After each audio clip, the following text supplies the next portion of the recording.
You good to go? Okay. Good evening, everyone. Thank you all for joining us. I think I can safely say in my tenure, we've never had such a large crowd, so welcome everyone. We're glad to have you all here. The reason most of you are here, we're going to cover early in the agenda, just so you don't have to sit through the whole meeting. Anybody's welcome to stay on. But the first thing we always start out with is our roll call of our directors. So I'll have y'all in the back there do the roll call. Director Bernstein? Present. Director Bloom? Present. Director Jones is absent and will be here shortly. Oh, okay. Okay, I'll continue. Director Crawley? Present. Director Solano? Here. And I'll note when Director Jones comes in. Okay. Next item is pledge of allegiance, and the flag is behind everybody. I apologize, it's behind you.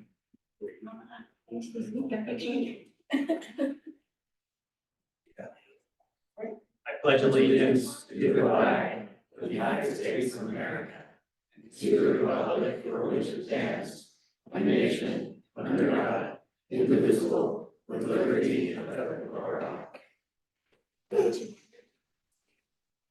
Thank you.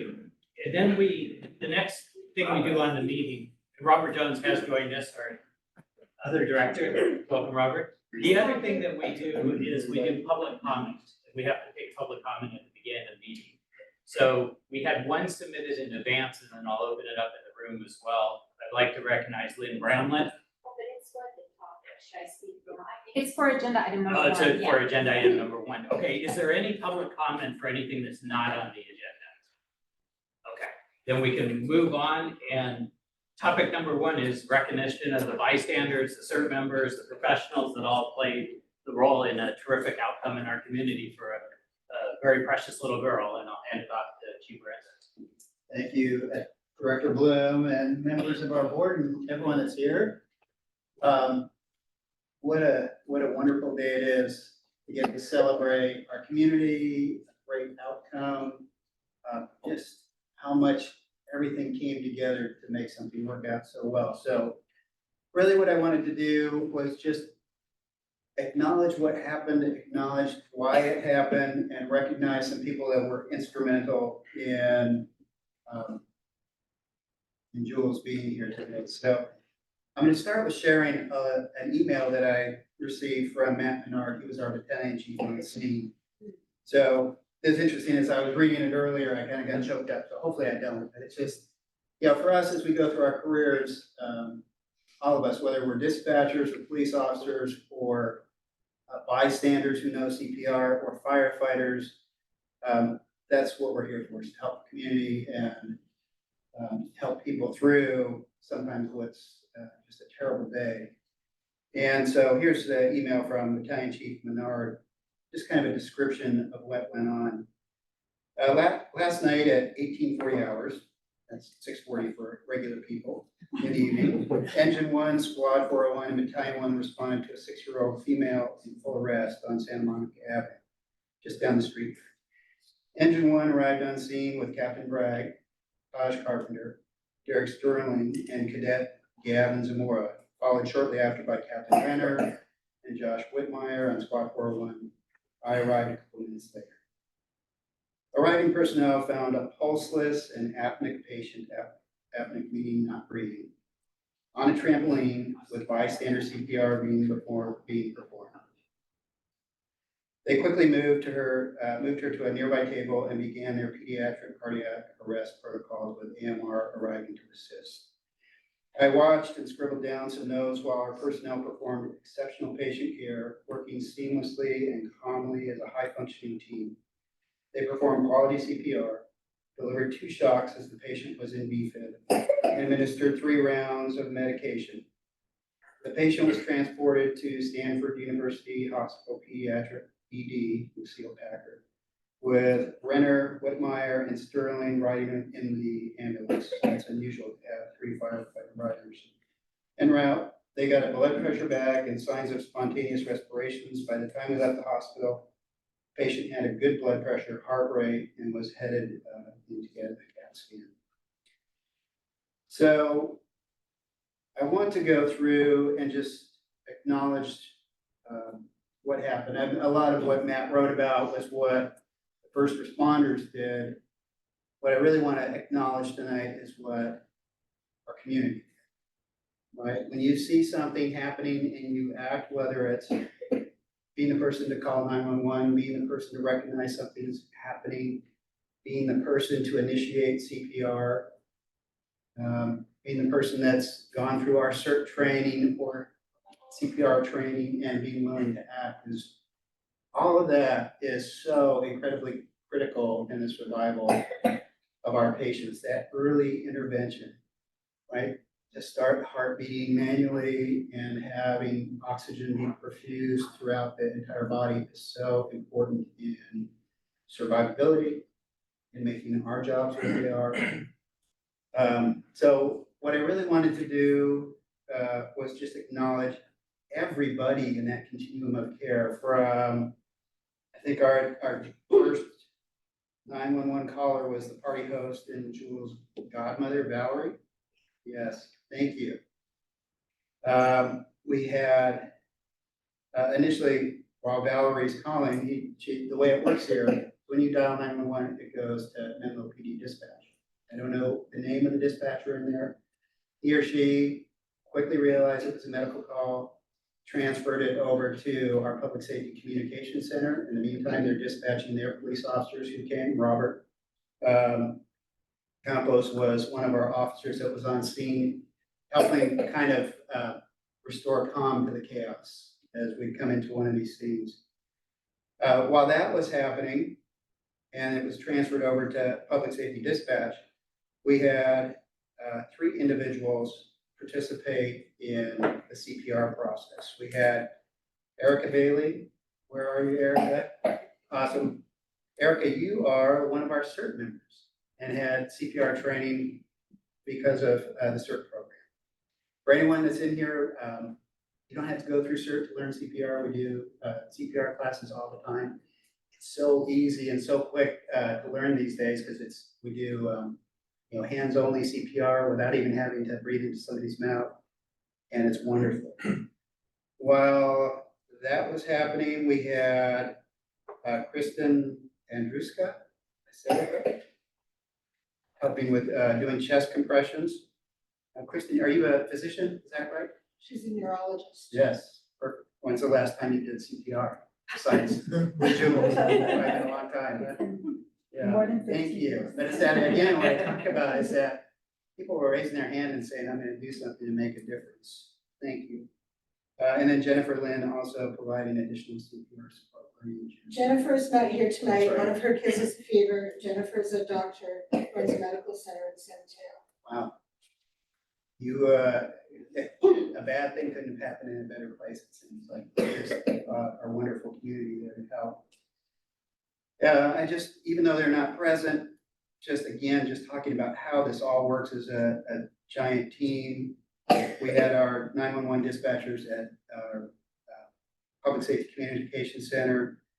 We had a call taker, Veronica Ochoa, fire dispatcher, Amy Isenman, and an EMS dispatcher, Melanie Marazigan, that were all part of that process. And then on scene, we had AMR with us here. Like I mentioned, we had PD support.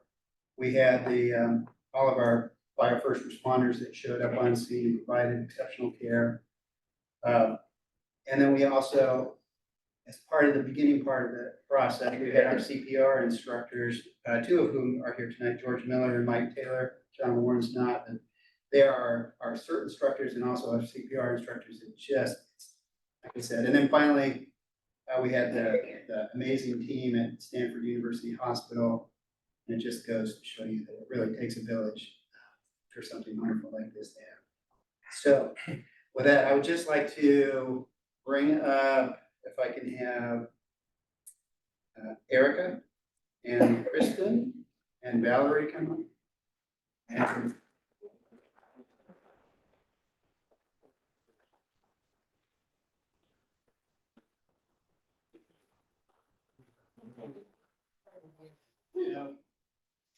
yeah. Thank you. Erica, I'm trying to remember. I'm so bad with names. Not already. Kristen, like, your members there. Thank you. And I also have for the three of you, CPR Save Kits. We give out to our firefighters. It's really, hasn't happened. A CPR save is when somebody leaves the hospital, and has a quality of life. Thank you. Thank you, thank you, and I will also give you Jennifer's.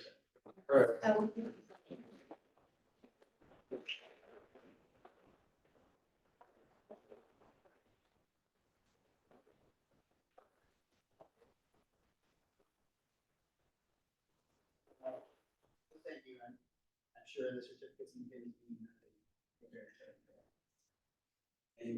Thank you, spread the word, pay it forward, yes, sir. Chief, I'd just like to make a brief statement. We always talk about first responders, that how important first responders are. These are the immediate responders, not first responders. They're the ones that are right there. Thank you.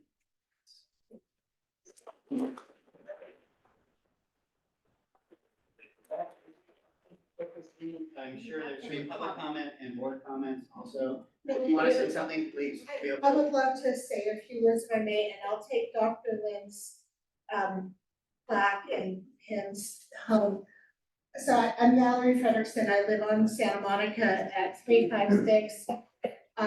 All of you probably know my house right now. We have a big giraffe out front, and we've got Easter decorations, and we do the big Christmas decorations and the big Halloween decorations. We're kind of the ones responsible for Santa Monica not letting cars go by really on Halloween. There's a lot of things that went right the night that my sweet Jules got ill. I'd just like to acknowledge those things. The first thing is that I chose to buy a home in Menlo Park where between the police and the fire department, we have responders that are so good, there's no way to put it into words. But all of you together saved Jules's life, and I'm forever grateful for that. When things looked like it may have been difficult, I was looking at a life that may have been very different that evening for my family and for the Arguello family, and because of all of you, it worked out really well. Buying a house on a street where a fire station is located is nice. I also own a building on Hoover Street. It's kind of my thing is to buy, I always buy buildings where there's a fire station. It just doesn't hurt. Yeah, that night also I hosted my first party for my teens, who you know, and I called the police earlier in the day and just kind of talked them through what I do for my first teenage party, and I let them know when the party was going to be, just in case something came up. I think that may have helped also, just they knew about it. I also did things right, like I told the catering company to card anybody under 40 and to tell the adults that when they were not holding their drink to give it back to the bartender so that none of the teens could have any access whatsoever to alcohol. Other things that went well at the party is we have a pool. I hired a lifeguard to be on duty the whole time. So Dr. Lynn, who's not here, she has 6-year-old twins. There's a lifeguard to watch all the little kids, whether they were swimming or not. Also having Erica at the party, Snow White, I didn't invite you because you were CERT, but you were watching your little one, and because you were watching your little one, you saw when Jules was lying down. And because of you, you saw Jules, and you saved her life because you noticed so early on. And then when you called me, called 911, and is there a doctor? We had a neurologist respond and get on the trampoline and check all of her vitals as only a neurologist can, and you're also married to an ER doctor, so you're like doubly into it. And you you checked her vitals and you started the CPR. And Dr. Lynn was there and she helped. And then as you heard me joke later on, there was 5 doctors there. It says so many doctors, I think one was supervising, one was doing performance reviews. And we also had a nurse, I still haven't figured out who that was, but we had so many people doing CPR. We also had an off-duty cop from South San Francisco who right away opened up the trampoline. Also, our trampoline is fully fenced, so nobody can fall off. It's another good thing, safety thing we did. And then right away we had you, we also, the other cop was Officer Alvarez? Yes. Yeah, Officer Alvarez was there. You already know our property because of the guy you guys had to arrest a few months ago. But it was a big party and you two got everybody cleared and out of the way so that all the paramedics and firefighters could get in there right away. And then you guys were, the firefighters and paramedics were amazing. I had so many doctors there and they all talked about how, and there's so many doctors. They all talked about what an incredible job the team was doing. Picture 5 doctors that are turning the CPR over to your team, and then they're all sitting there watching and judging. And saying what a fantastic job your team was doing, literally saying, they're doing a really good job, excellent job. And they kept on doing, the team did it for so long because it was so difficult. And then once the cops had everybody cleared and they took Jules through and still doing it, I mean, your team never gave up. You know, this was their baby and my baby, and the team kept on doing it. And you know, and took her to Stanford, and then Stanford kicked in, but it was because of all of Menlo Park's team that we're here today. I think I've covered everybody. I just want to thank you all. I haven't talked about the dispatcher. If somebody supervises the dispatcher here, the dispatcher team was fantastic. And I've had the dispatchers before, like when the crazy drugged out guy tried to break into our pool cottage a few months ago and really scared my tiny little 5-foot-tall au pairs from Colombia. Your dispatchers were so good and kept me on the phone and talked me through it, and then your team came right away and arrested him. It is the same dispatcher, maybe not, but your dispatcher was great. She knew just what to do. She got your team here right away. She talked me through it. The dispatchers are fantastic. I can't imagine any better dispatcher in the world. So your whole team is amazing. I'm so grateful for every single one of all of you. I just want to say thank you from the bottom of my heart for giving us the best gift in the world. And thank you all. And thank you for all of the doctor friends all the mom doctors who were there that night. And Erica, you started this by being there and noticing. So thank you so much. Thank you for your spirit training. Thank you.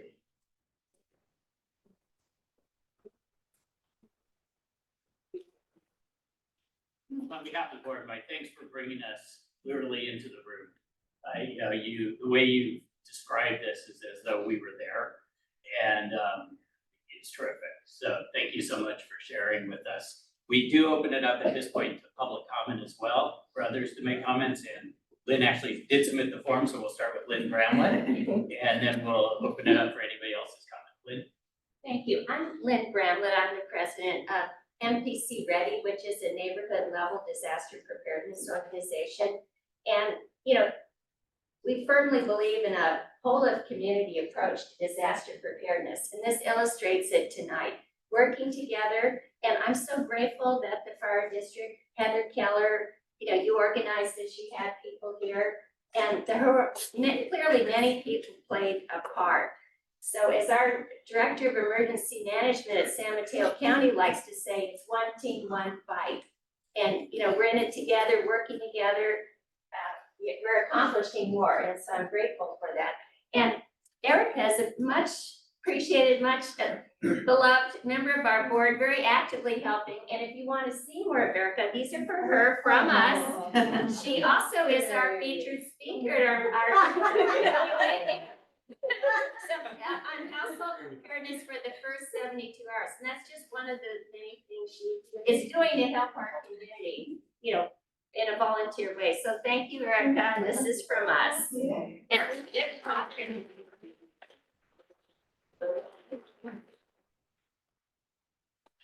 I'll continue to open up to anybody else that would like to speak or say anything. I'll say something, of course. Hello, everybody. My name is Jason. I'm Jules' father. I didn't get a chance to say anything at that moment when everything happened, but thank you so much for not giving up. Thank you for attending certification classes. Thank you for being on top of things. Erica and Christine, thank you so much. My baby's here because of you guys. In first right there. Thank you to the police officers, kept everybody calm.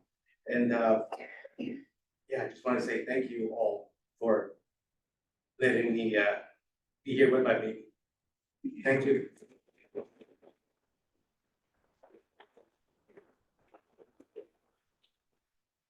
Any other community members, officers, anybody that would like to speak? Okay, I'll open it up to our board members. I was very moved. Yeah, I just want, first of all, thank you all for being here and for being here for a very, very special reason, Jules. And also, I just want to thank everyone who's participated and served and who cares about saving a life. It is so important. This board and Chief Lorenzen have really tried to make community preparedness a priority. I've met a lot of you from NPC Ready. And I messaged Erica saying she was amazing and awesome, which she is. But it does, as Mark said, take a village, and boy, do we live in such a special village. So thank you for participating. We hope that if you haven't been served training, that you will be, because you never know when you're gonna be able to save the next life. So thank you. On these kind of occasions, that thought, a particular thought comes to my head, and always to remind me that to everything there's a key.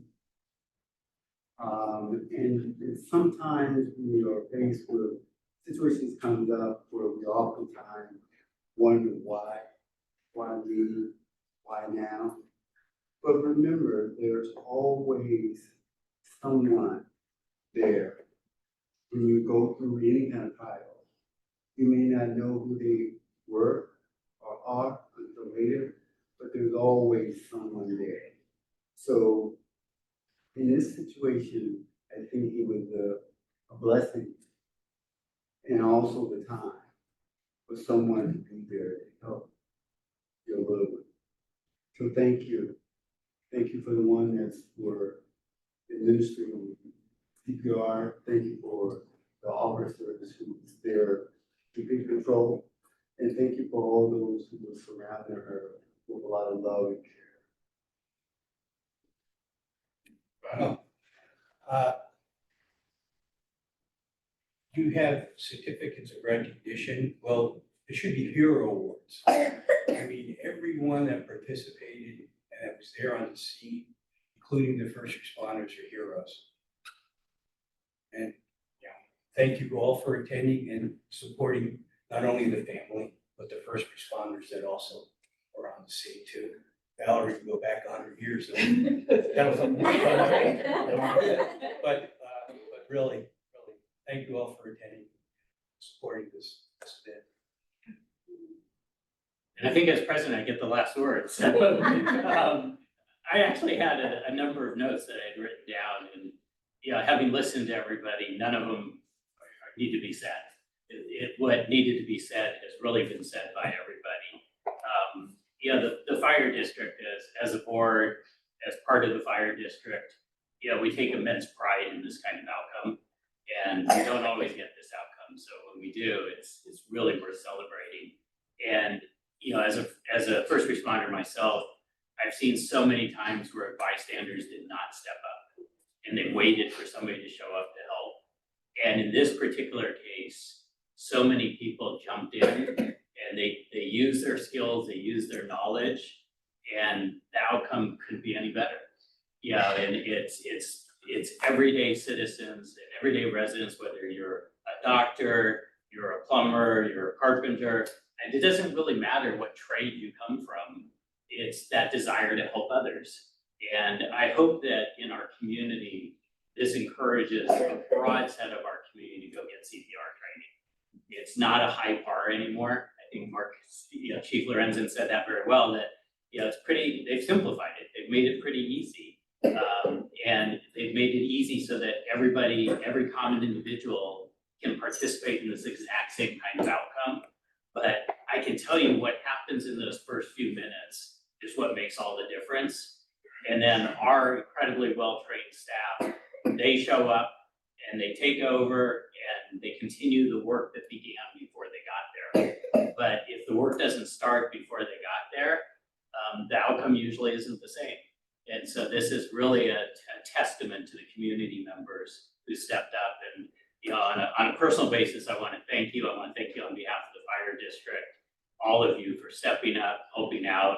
And, you know, the family, I'm sure you're celebrating this outcome every day, every minute of every day. And in a way, by you being here, you give us the opportunity to celebrate with you. So I want to thank the family for being here as well. And I'd like to thank all of you for attending our meeting and helping recognize everybody that contributed to this terrific outcome. Thank you so much.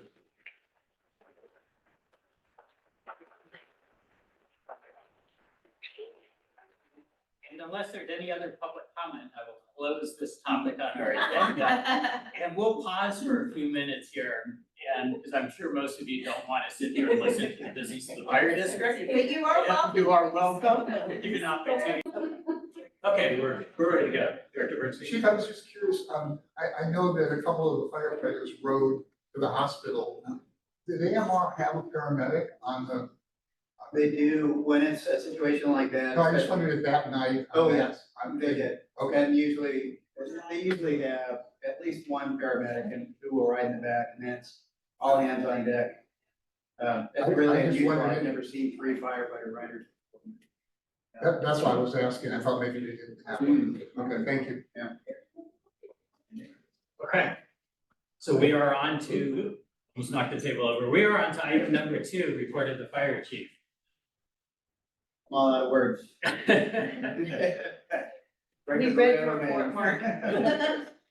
Members of the board and members of our community that are listening, happy to present and share with you our fire chief's report for our March meeting.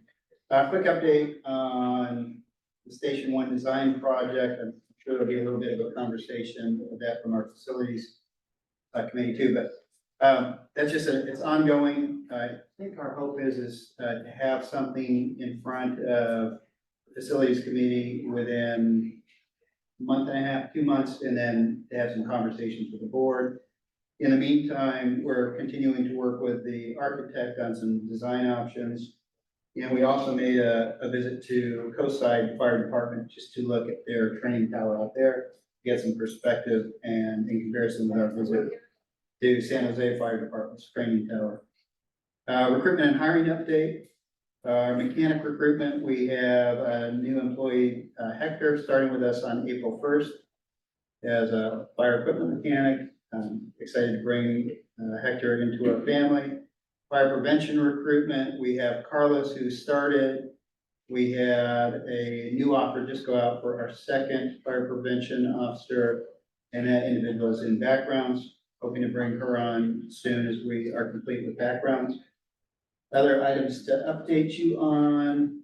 Quick update on our community engagement unit, and the good work continues there. Here's what's been going on kind of in Heather and John's shop over the last month. We graduated on March 9th, 12 new members from our CERT Academy. All of them were then sworn in as disaster service workers, and we had, again, an officer from East Palo Alto PD administer their oaths. So that good program is continuing. We also had our CERT members, those that were interested. They helped set up and staff a firefighter rehab out of the rescue site. We were doing live fire training. And that's something a number of departments do with their CERT folks, is to keep them engaged, is help them do firefighter rehab. So it's hydration, feeding, sometimes it can be cooling, a number of different things. So they were excited to do that, and all of our firefighters were excited to have them there also. Also, the CERT members participated as victims in our Mobex drill out at the task force site. And they were rescued from water and surrounding areas by members of Task Force 3.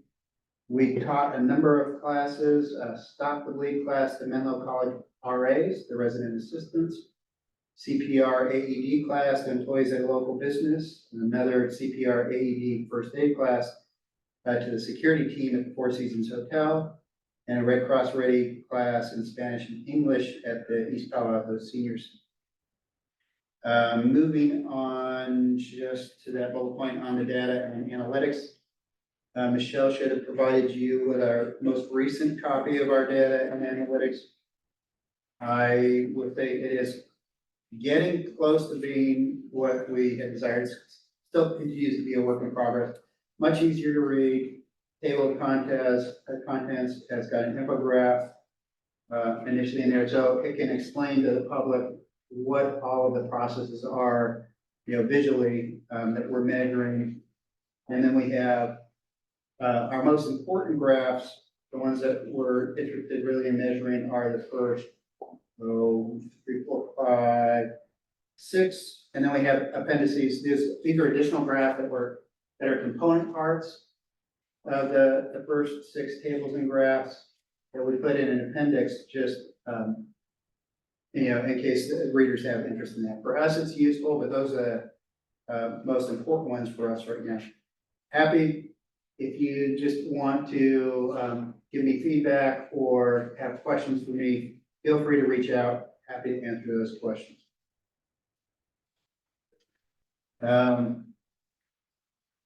As I think I already mentioned in the community engagement unit thing, that we had the CERT graduation. The San Mateo County Academy is still ongoing. We still have our 7 recruits in there. Hopefully all 7 will graduate on Saturday, May 11th.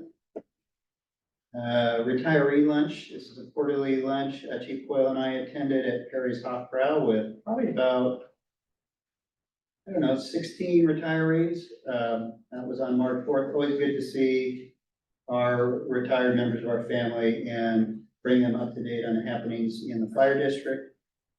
We hosted a Fire Scope Task Force meeting here. As you are all aware, I'm on the Fire Scope Board of Directors.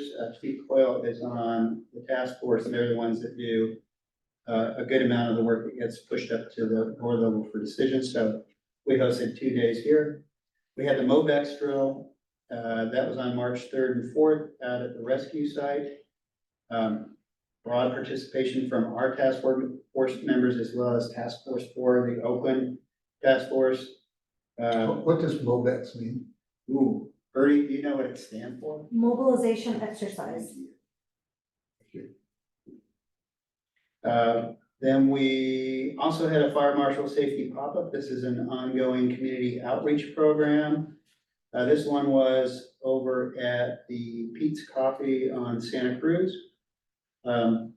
Pretty good attendance, and the next one is scheduled for next month. We're gonna do it down, and I'm forgetting the name of the grocery store down in East Palo Alto, but we're gonna do a pop-up down there. Yes. Yes.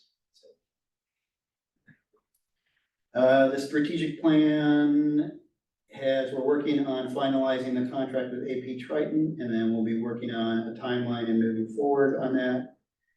Also, before I get the overtime analysis, we had badge pinning on February 22nd, really well attended here at Station 1 in the engine bay. Nice celebration, probably over 100 people that attended. Also, it's not on my list here, but just came up on my email yesterday. The association is going to be sponsoring the Easter egg hunt in Burgess Park on Saturday, March 30th from 10 to 1. This is, it's interesting, the city of Menlo Park is having, I think, a spring celebration the following weekend, so the Firefighters Association wanted to keep the long-standing tradition of having an Easter egg hunt, so we're gonna be doing that. And then overtime analysis. This was something that came up at the last board meeting. There was a conversation, I think, during the mid-year review, the financial review about overtime. And I had made a commitment just to come back and share what makes up, what makes up our overtime costs. And so that's what I posted in here or printed out, is how our overtime is broken out by category. This is through February 2024, so that's the first 8 months. And that just basically shows you, I will share with you quickly the number of these things we have, don't have a lot of control over comp time, workers' comp. paid time off, bereavement. Those are all things that the firefighters are entitled to through their MOU, and they take time off. Or if they get injured, we need to backfill. The deployment overtime is when we send out resources, either, during the storms or on strike teams. That we get fully reimbursed for from, through OES, and that's either through the federal or state agency, depends on whose emergency we're responding to. The training overtime there also is part of their educational reimbursement program, where they can use a part of that reimbursement for overtime, so that's it's also stipulated by the MOU. Emergency operations it's a smallish amount, but that generally happens when we have emergency time. Sometimes it's when there's a fire that happens at shift change, and you have overtime because folks are still on emergencies. And then the other program, specific overtime, is overtime related to our programs. That's the one, if we were to have control, related to programs. For example, it might be for the SCBA program. So when we do either, if somebody's doing research on that, we just went through a purchasing process, there could be overtime incurred with that.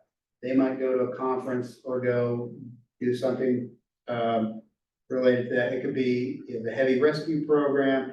It could be, I don't know, we have 20 some odd programs, all of that have some overtime allocated to them to run the program, to do our personal protective equipment. If something needs to be done outside of their regular duty hours, that's what that is related to. Chief, Yes. what is roll call? Roll call, which is a very small, I don't think they have roll call overtime anymore. Is it still in there? Roll call overtime, but regular roll calls related to that, I'll say. Oh, okay. But roll call is that small amount of overtime that happens during, when they come in 15 minutes early before shift change. Yeah. So we've eliminated a good majority of it, but that's, you can see, there's still a small amount there. That is the conclusion of my chief's report. Chuck, go ahead. I'd like to ask a little bit about this. In terms of the paid time off policy, they have to request paid time off, is that right? That's correct. And do you have a limit on how many people can be off on a shift or something of that sort? They do. There's some limitations. That said, in full transparency, there's also unplanned paid time off. So that might be it all comes out of the same bank. But if you call in sick, you have an unplanned day, you call in, it still goes into that same pot. So that limit gets exceeded. The number of people that can be off really just is used for scheduled time off. But we can't do anything to prevent somebody from calling in sick. Well, that, I wasn't asking because you could, it seemed to me, so let me just ask, what typically would be on a shift? How many people would you approve for? I don't remember what the numbers are. Do you have any ideas? I'll get back to you. Well, here's why I'm asking. I mean, this is equivalent to about 10 full-time firefighters. And what I was wondering is, it just seemed like rather than be surprised by something that happens every single month, that maybe we ought to have for every shift, 1 or 2 people who read comic books all day. What do we care? It would still cost us less than having overtime. We do, and you bring up a great point that's not actually reflected on here, and we're gonna share that during budget time, is the overtime savings that we actually gain by the positions. The board has actually allowed us to have, is it 12 floaters? Yeah, 4 per shift.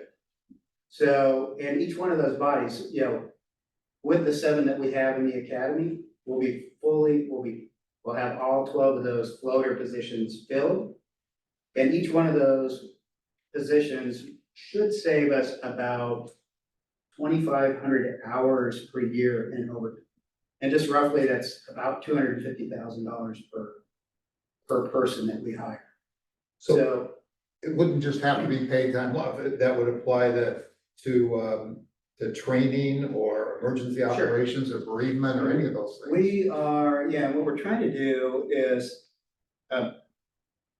because, if we, and it's getting into a little bit longer conversation, but if we use those bodies to fill behind somebody that's off on workers' comp, for example, what it will do is it will reduce the overtime related to workers' comp, and the workers' comp does not accurately reflect the true cost of people being off, because it's gonna be in part overtime hours and in part a regular time body that's one of those floaters sitting in there. So we're working with the fiscal staff on pulling out and figuring out what each one of those floaters is filling in behind, so we can come up with a true cost of workers' comp. Right, or whatever you want to, bereavement or something like that, usually. That way the board and the community has a full understanding of, for workers' compensation this year, we had $350,000 in overtime. And then we also had $250,000 being backfilled with a person that was regular, that's, on regular time. So the true cost of having people off on workers' comp is $600,000, not just the overtime. Does that make sense, Director? Yeah. So we will be sharing that during, I think, our budget conversations too. And we're working on being able to track that. So with each of those bodies, I know we have conversations with the adjutants that are placing those people in those things, and working with them to make sure it's properly coded so that we can track all of our costs, whether it's overtime or a regular time floater that's filling in behind something.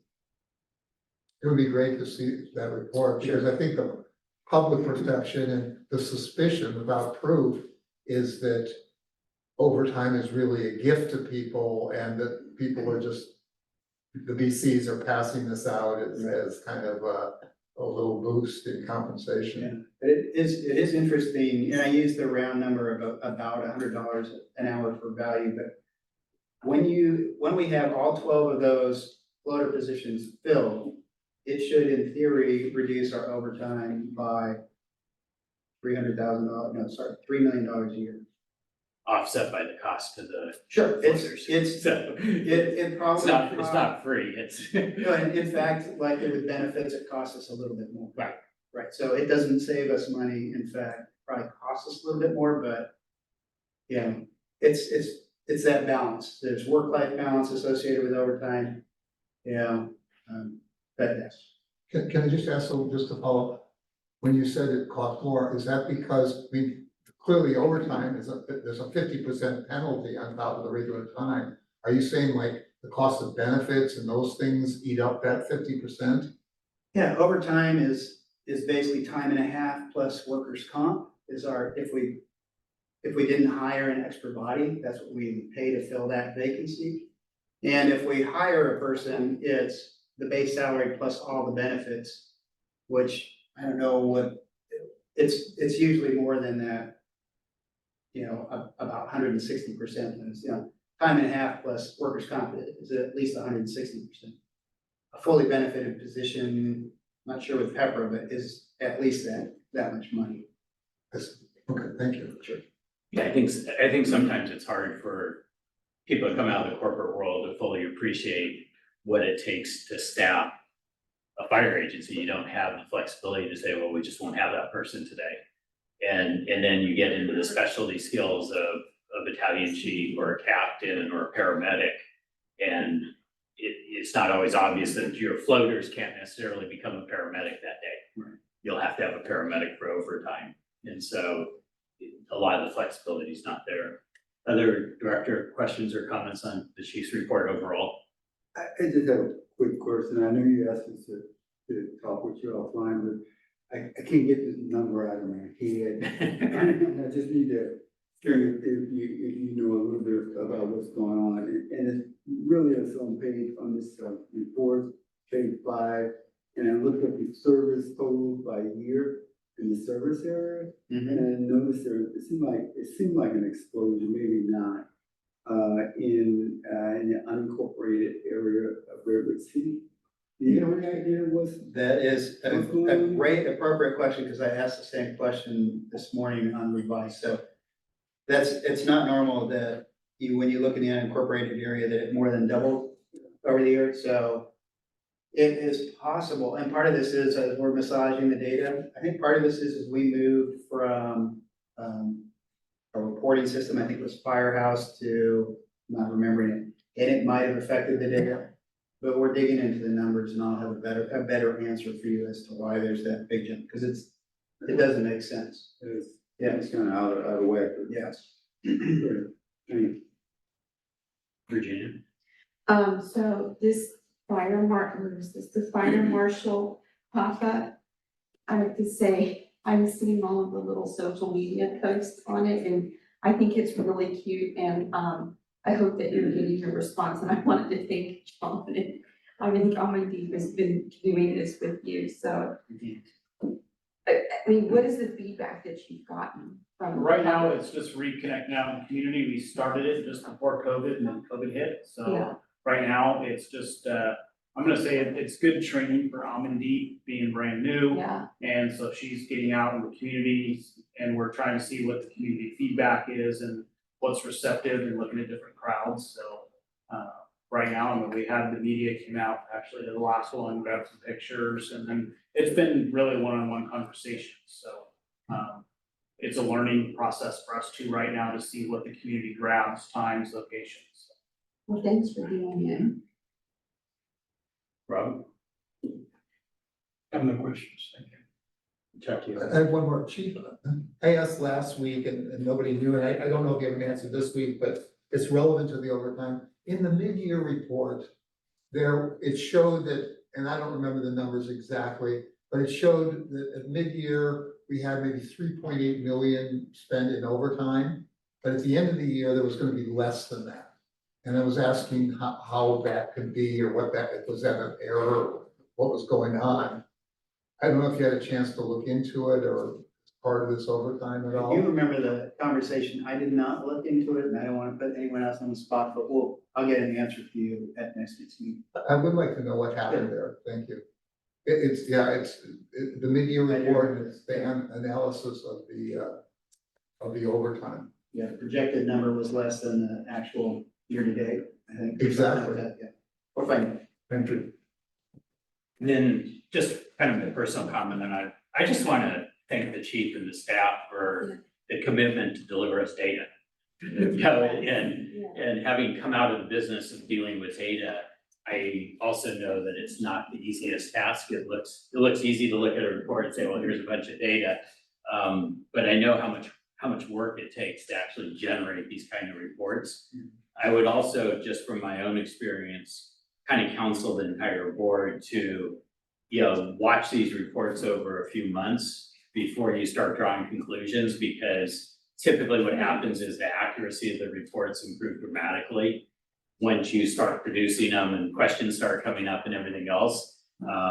There's always nuances in the data, and there'll be a better understanding of it with time. And I also think the board members will key in on a smaller subset of it.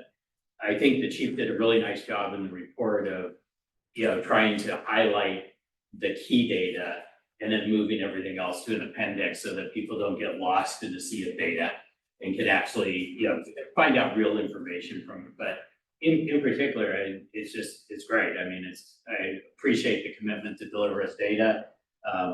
I don't like to go through every number and nitpick them or figure out which one's right and which one's wrong. Because like I said, I think over time, accuracy will just continue to improve. And I'd also just kind of counsel the board, the biggest benefit of data is directional guidance. You know, to direct kind of the future of how we do things and what it means for staffing and other things. So this is great to have it. I really appreciate having it. Unless there's any other board comments, I'll ask if there's any public comment on the chief's report.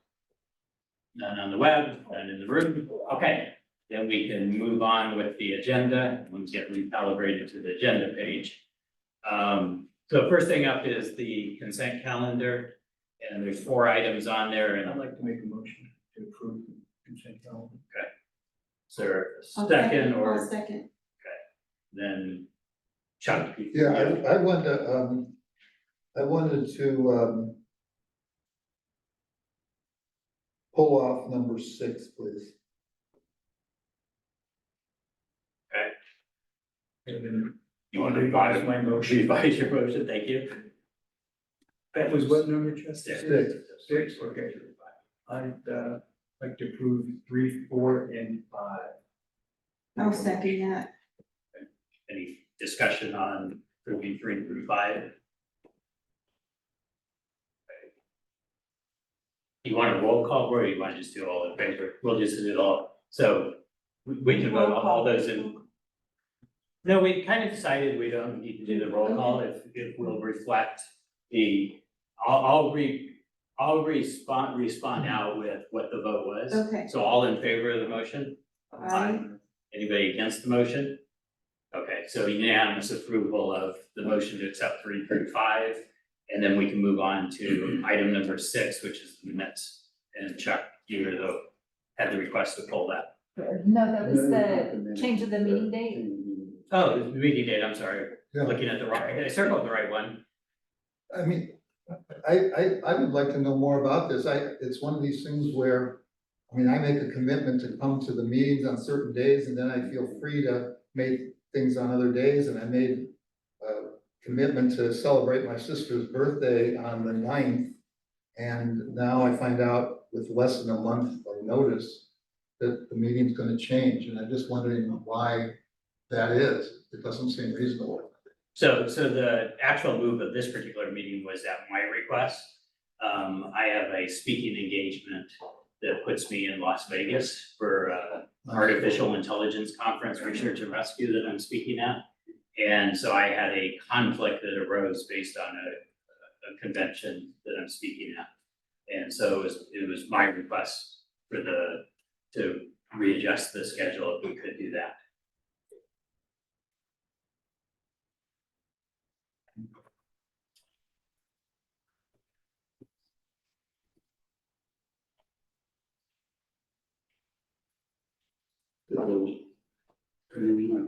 No, I made the motion. Either one, comments, motion, or I'll move to move the April 16th board meeting to April 9th. Second. okay, any other discussion on that? Yeah, I'll have a discussion. I mean, it's possible now I can change what I'm doing, so it's not one of those things that's a drop dead thing. I'm not sitting on a plane. But I have family coming here from out of town and some stuff like that, so I just feel it's, I mean, I understand why. But it just, I think it would be good if we could do this with more than a month of notice, because, you know, we do make plans and so forth. I don't, let me say, in all likelihood, I'll be able to make a change day plus or minus and so forth, so I think it's gonna be okay. But if I were out of town, I don't think it's reasonable for the board to be voting on which board member gets to attend the meeting. So that's not the situation now, but it could be the situation in the future. Yeah, I was going to say, I would not expect to move the meeting if there was an inability for you to accommodate the change. I would try to participate by Zoom remotely, or not be the board members not attending, and let the vice president run the meeting. So this is really like any other request. It's if the board members that have potential conflict can accommodate it, this will make it, you know, such that I can attend, and if not, then I would make the recommendation. And I don't wanna cry wolf, so that's what I'm saying. Yeah, I do have appreciate just one quick question though for our clerk. Are we able to then have a full meeting and have the items from the committee meetings on the agenda and all that? Yes, just as it is tonight, we'll have the full meeting. It'll just be a regular meeting on a special day.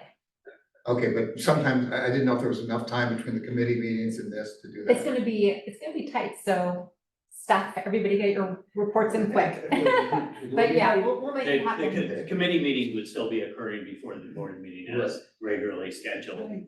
So there won't be an issue with that. And, you know, and I do tend to agree with, as best we can, if directors have this kind of conflict, earlier is better.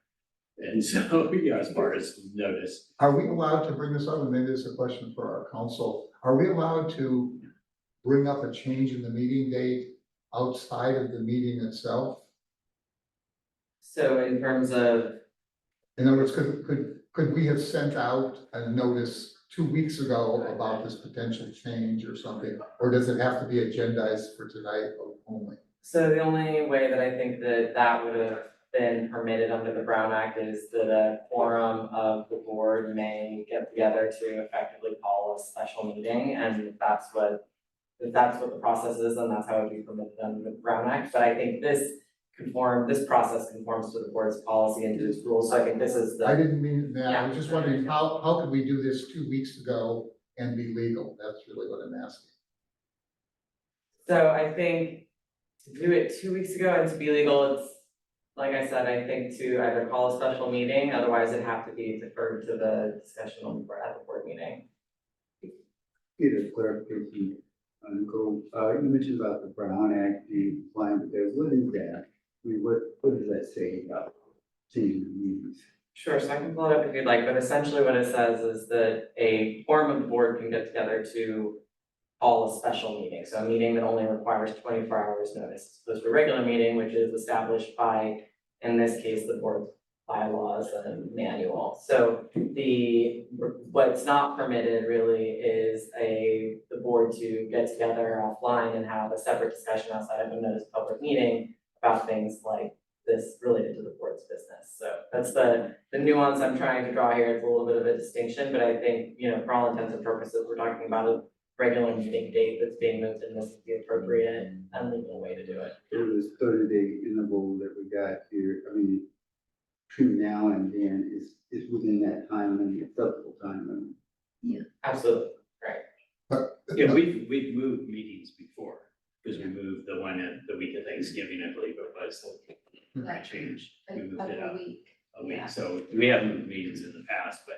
I think what's the point here is that what we can't do is offline outside of the public environment, go off and have a conversation amongst 5 board members and agree on a different date.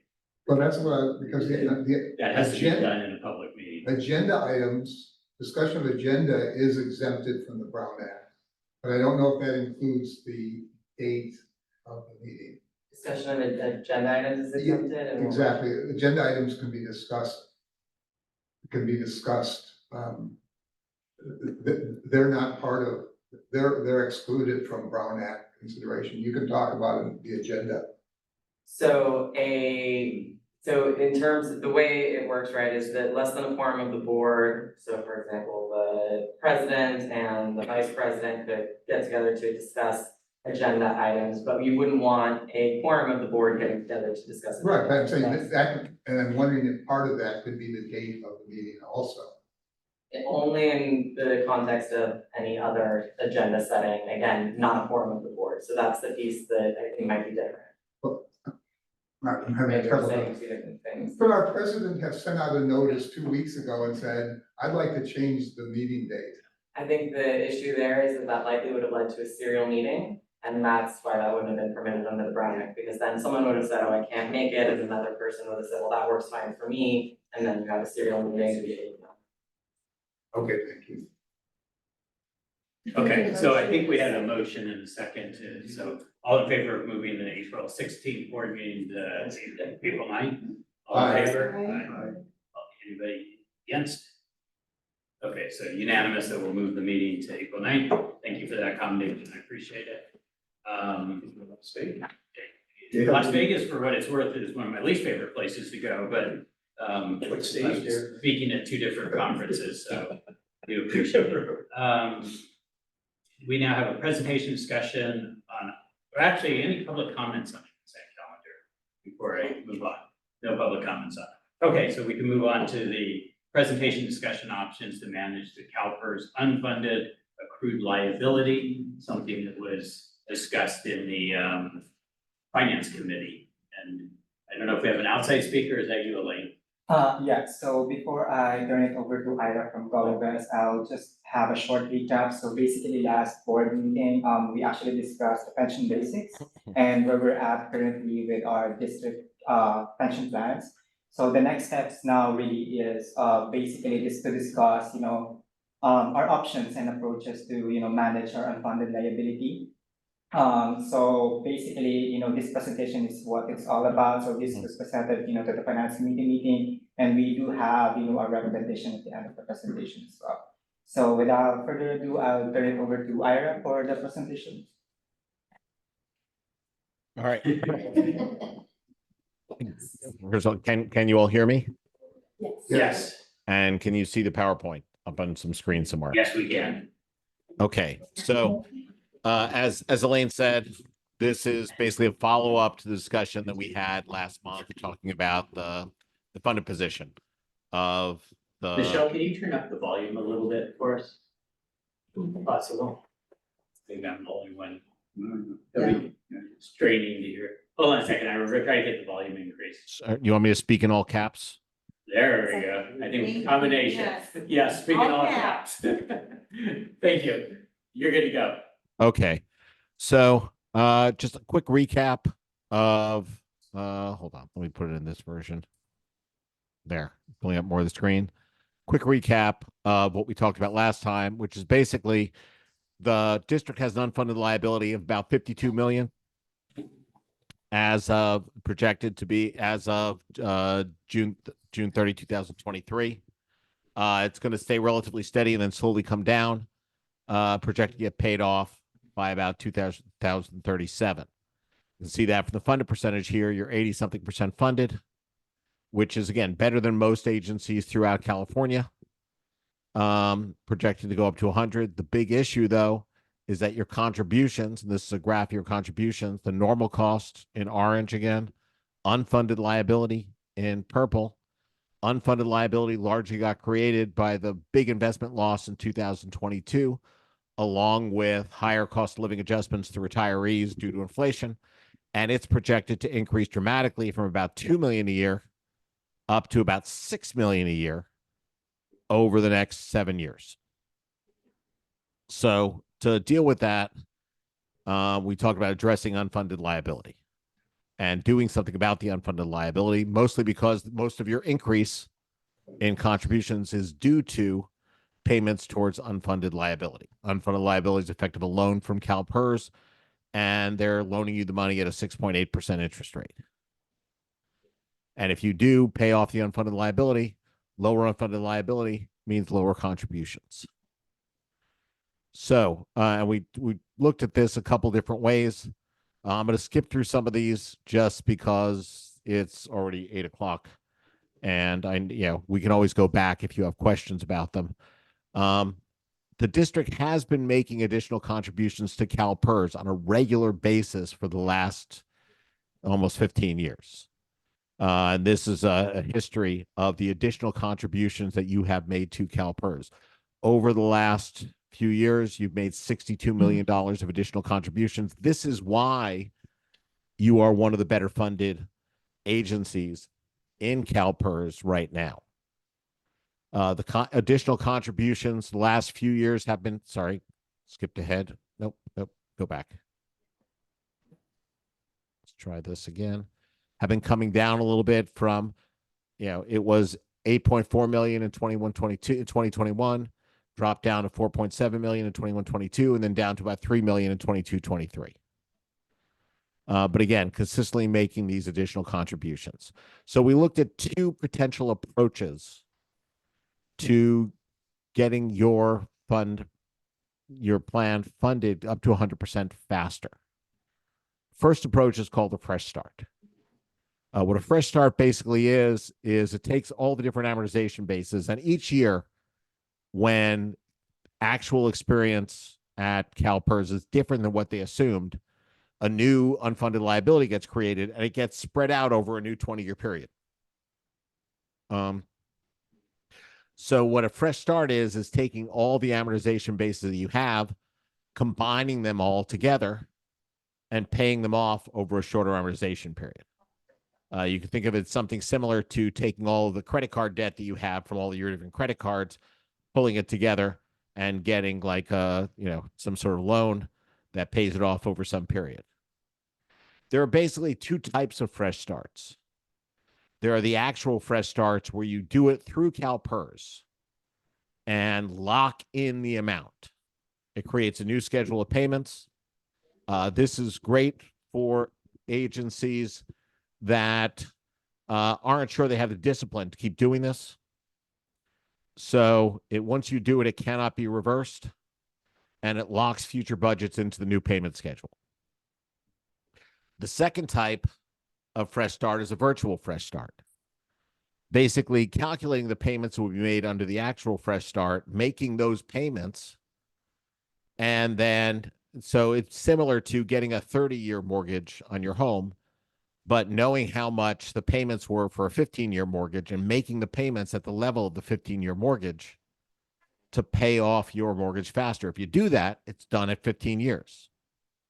The good thing about this, about the virtual fresh start, is the flexibility that goes along with it. Because you can, if you haven't locked in officially with CalPERS, you can stop if something happens 3 years from now and revenues go down, or you have some unexpected expense, building a new station, getting some new fire trucks that were not expected, and you don't have room in your budget, you can just revert back to the original schedule, which is actually going to be even lower than it was before because you've been making these extra payments, and then continue on at that schedule, then go back up to making the payments sometime later. So most agencies in California prefer the virtual fresh start over the actual fresh start. We looked at this over two different periods, a 15-year period and a 10-year period. This graph shows the green line here is what your contribution stream is projected to be under the current CalPERS amortization schedule. The purple line, higher contributions in the beginning, level over a 15-year period. The red line, even higher to get you paid off over a 10-year period. You'll notice, first of all, right away, about $3.6 million extra in 24-25 to get to the 10-year. It's about $2 million extra to get to the 15-year. If you do the 10-year, at the 10-year period, your contribution rate drops down dramatically because your unfunded liability is paid off. Your entire contribution is down to normal cost, which is a much smaller piece of the whole thing. So it's much lower. 10-year gets you 100% funded in 10 years. 15-year does it in 15 years. Right now, you're scheduled to get out there in a slightly longer period of time. So that's one approach. And we've got graphs that show the unfunded liability. At the amount of savings under the 10-year over a 30-year period, you can expect to save about $12.6 million under the 10-year fresh start, about $2.2 million under the 15-year fresh start. So while you would need to find a lot more money in the beginning to do the 10-year fresh start, it's not much more. The $3.6 million the first year, which is the highest extra amount, is not much more than the $3 million you paid extra last year. And you've been paying more than that consistently over the last decade. Now, the second approach that we looked at was to look at just additional contributions. Now, what this approach is saying you've got some extra money and you're just going to give it to CalPERS. When you do that, anytime you give CalPERS extra money, they want to know which plan you put it in and which amortization base you're paying off. If you pay off the longest ones, then you have the most interest savings across time. If you pay off the shortest ones, you have a bigger impact, more of a reduction in your employer contribution each year. There are also possibility of paying to a Section 115 trust. I'm going to skip. I'll point at that. If you have questions, I'm happy to answer about 115 trusts. But yeah, the basic thing is, I talked about these. The advantage of a 115 trust is flexibility more than anything else. You'll see that in the savings number, probably not as great, but because the flexibility that you get to decide when you move the money from the 115 trust to CalPERS gives you some budget flexibility. And because the money in the 115 trust, you get to decide how it's invested, but generally it's invested in much lower risk than CalPERS. If you believe the markets are going to be going down, they're probably going to lose less money in the 115 trust than CalPERS will lose. So looking at that, So we assumed that you were going to have, for the purpose of these scenarios, we assumed you had $3 million extra a year to put in, and similar to what you did in the lowest year recently. We looked at what happened if it went directly to CalPERS, paid the longest amortization base, the shortest amortization base, or went to the 115 trust.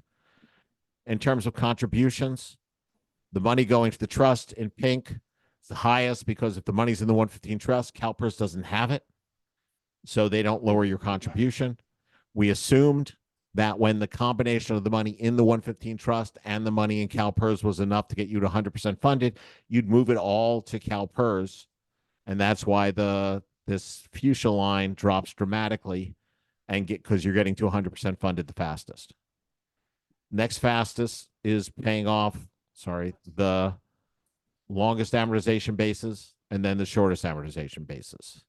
So if we go to the amount of savings, the savings are the lowest from the 115 trust, 10 million, mostly because the 115 trust is usually invested more conservatively in CalPERS and is expected to get a slightly lower return. The payments to CalPERS, directly to CalPERS, longer base or shorter base across time, end out saving you about the same amount of money, about 12.1 million. Sort of quick summary of all of it. We look at total savings. What we see is the 10-year fresh start saves the most, followed by contributing the extra $3 million a year to CalPERS, followed by the 115 trust, and then the 15-year fresh start. So that's the real quick version. Again,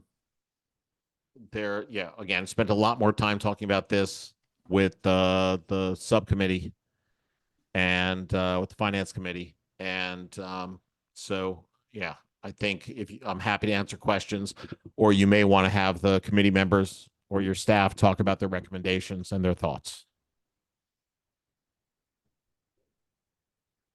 Jack, do you have a question, or do you want to hear the recommendation first?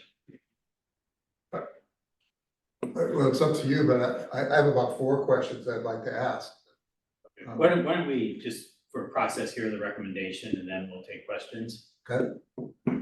Yeah, so basically, so just, again, a little bit of background of what we've been doing right now before we proceed with the recommendation. So our status quo currently right now is, I think for the past, again, 15 years, as Ira mentioned, we have been contributing, additional funds to CalPERS, to basically, lower down, our unfunded liability. And basically that's the reason why, we're, very well funded, and our, contributions like every year goes down in terms of the unfunded liability. So the approach that we have been doing is basically we take 41% less than the actual percentage of contribution rate. Say for example for safety plan it's 29%. 41 less 21%. The difference, that's basically where we're getting the calculation of the amounts that we're spending or we're contributing to CalPERS. So it's a little bit arbitrary. So in a way, because this kind of like a random number that we generate like every year, and we just calculate whatever savings we get on a yearly basis. But our recommendation here basically is to proceed or to adopt a policy that would give us the most savings and flexibility, which is the 10-year fresh start. So that's basically our recommendation, because basically with the 10-year fresh start, as Ira mentioned, it's and then we're gonna proceed with the virtual fresh start, not the actual fresh start. Just to be clear, because with the actual fresh start, it's irrevocable. So there's not much flexibility, because once we tell CalPERS we're gonna do actual fresh start, we're pretty much locked in. We can't really go away with that. But with a soft or a virtual fresh start, if we have the funds for a given year, we will contribute that. But if there is any unanticipated expenses, or we need it for other expenditures, let's say for a CIP, or literally anything that we need to budget or we need the money for, we can opt to basically not do the contributions for that specific year. So that gives us really the flexibility to do the contributions whenever we can. And again, that gives us most, as you can see in this slide, that gives us the most savings out of all the options or approaches that was just presented. Would you repeat the recommendation again? Oh, yeah, so the recommendation basically is, to adopt or implement, doing, a 10-year fresh start. It's a soft or virtual fresh start. You said that you get the flexibility. I thought you didn't get any flexibility if you do that. No, so there's two types of, fresh start. So the actual fresh start versus, the virtual fresh start. So what we're gonna do is the virtual fresh start. So the actual fresh start basically is, again, we're pretty much locked in. So once we go to CalPERS, it's, formalized, we're locked into that contribution every year. But a virtual fresh start, it means, we're basically mimicking what it would have been, like the contributions, if we do an actual fresh start. So that means if, on a given year, if, on CalPERS calculation, we're gonna contribute $5 million, let's say next year, for, the unfunded liability. We have to contribute that $5 million. But if for a soft fresh start, we can if we have the funds. But if we don't and we wanted to spend it, to some other, categories like expenditures that we're planning to for a set year or a given year, then we have the flexibility not to contribute that amount of money. So that's basically the difference between the actual fresh start versus the virtual fresh start. And Yes, then for clarity, if you stick with the schedule, if we followed it religiously, we'd have the maximum savings at the $12.62 million. Correct. Right. But that makes the assumption that in the virtual, we are following the formula for this 10 years. So it's a 10-year timeframe, right? Yeah. And so at the end of 10 years, we either renew in the same category. Yeah, so basically what happens is, for a 10-year fresh start, let's say right now we have 10 amortization bases. What I mean by 10 amortization bases is, let's say on a given year, like, there's investment losses. So that, gives us, an unfunded liability. So every year, every valuation year, depending on, what, the results is basically with experience and, with investments. So every year almost, there's gonna be an additional, an amortization base, and a line item. Let's say this year is 1 million. Next year, we don't know, maybe it could be $2 million. So right now, if we have like 50 amortization bases, that's basically like, 10, 15 years ago, basically, that we're still paying off. So what we're gonna do is, we're gonna consolidate that, and, amortize it during a 10-year period.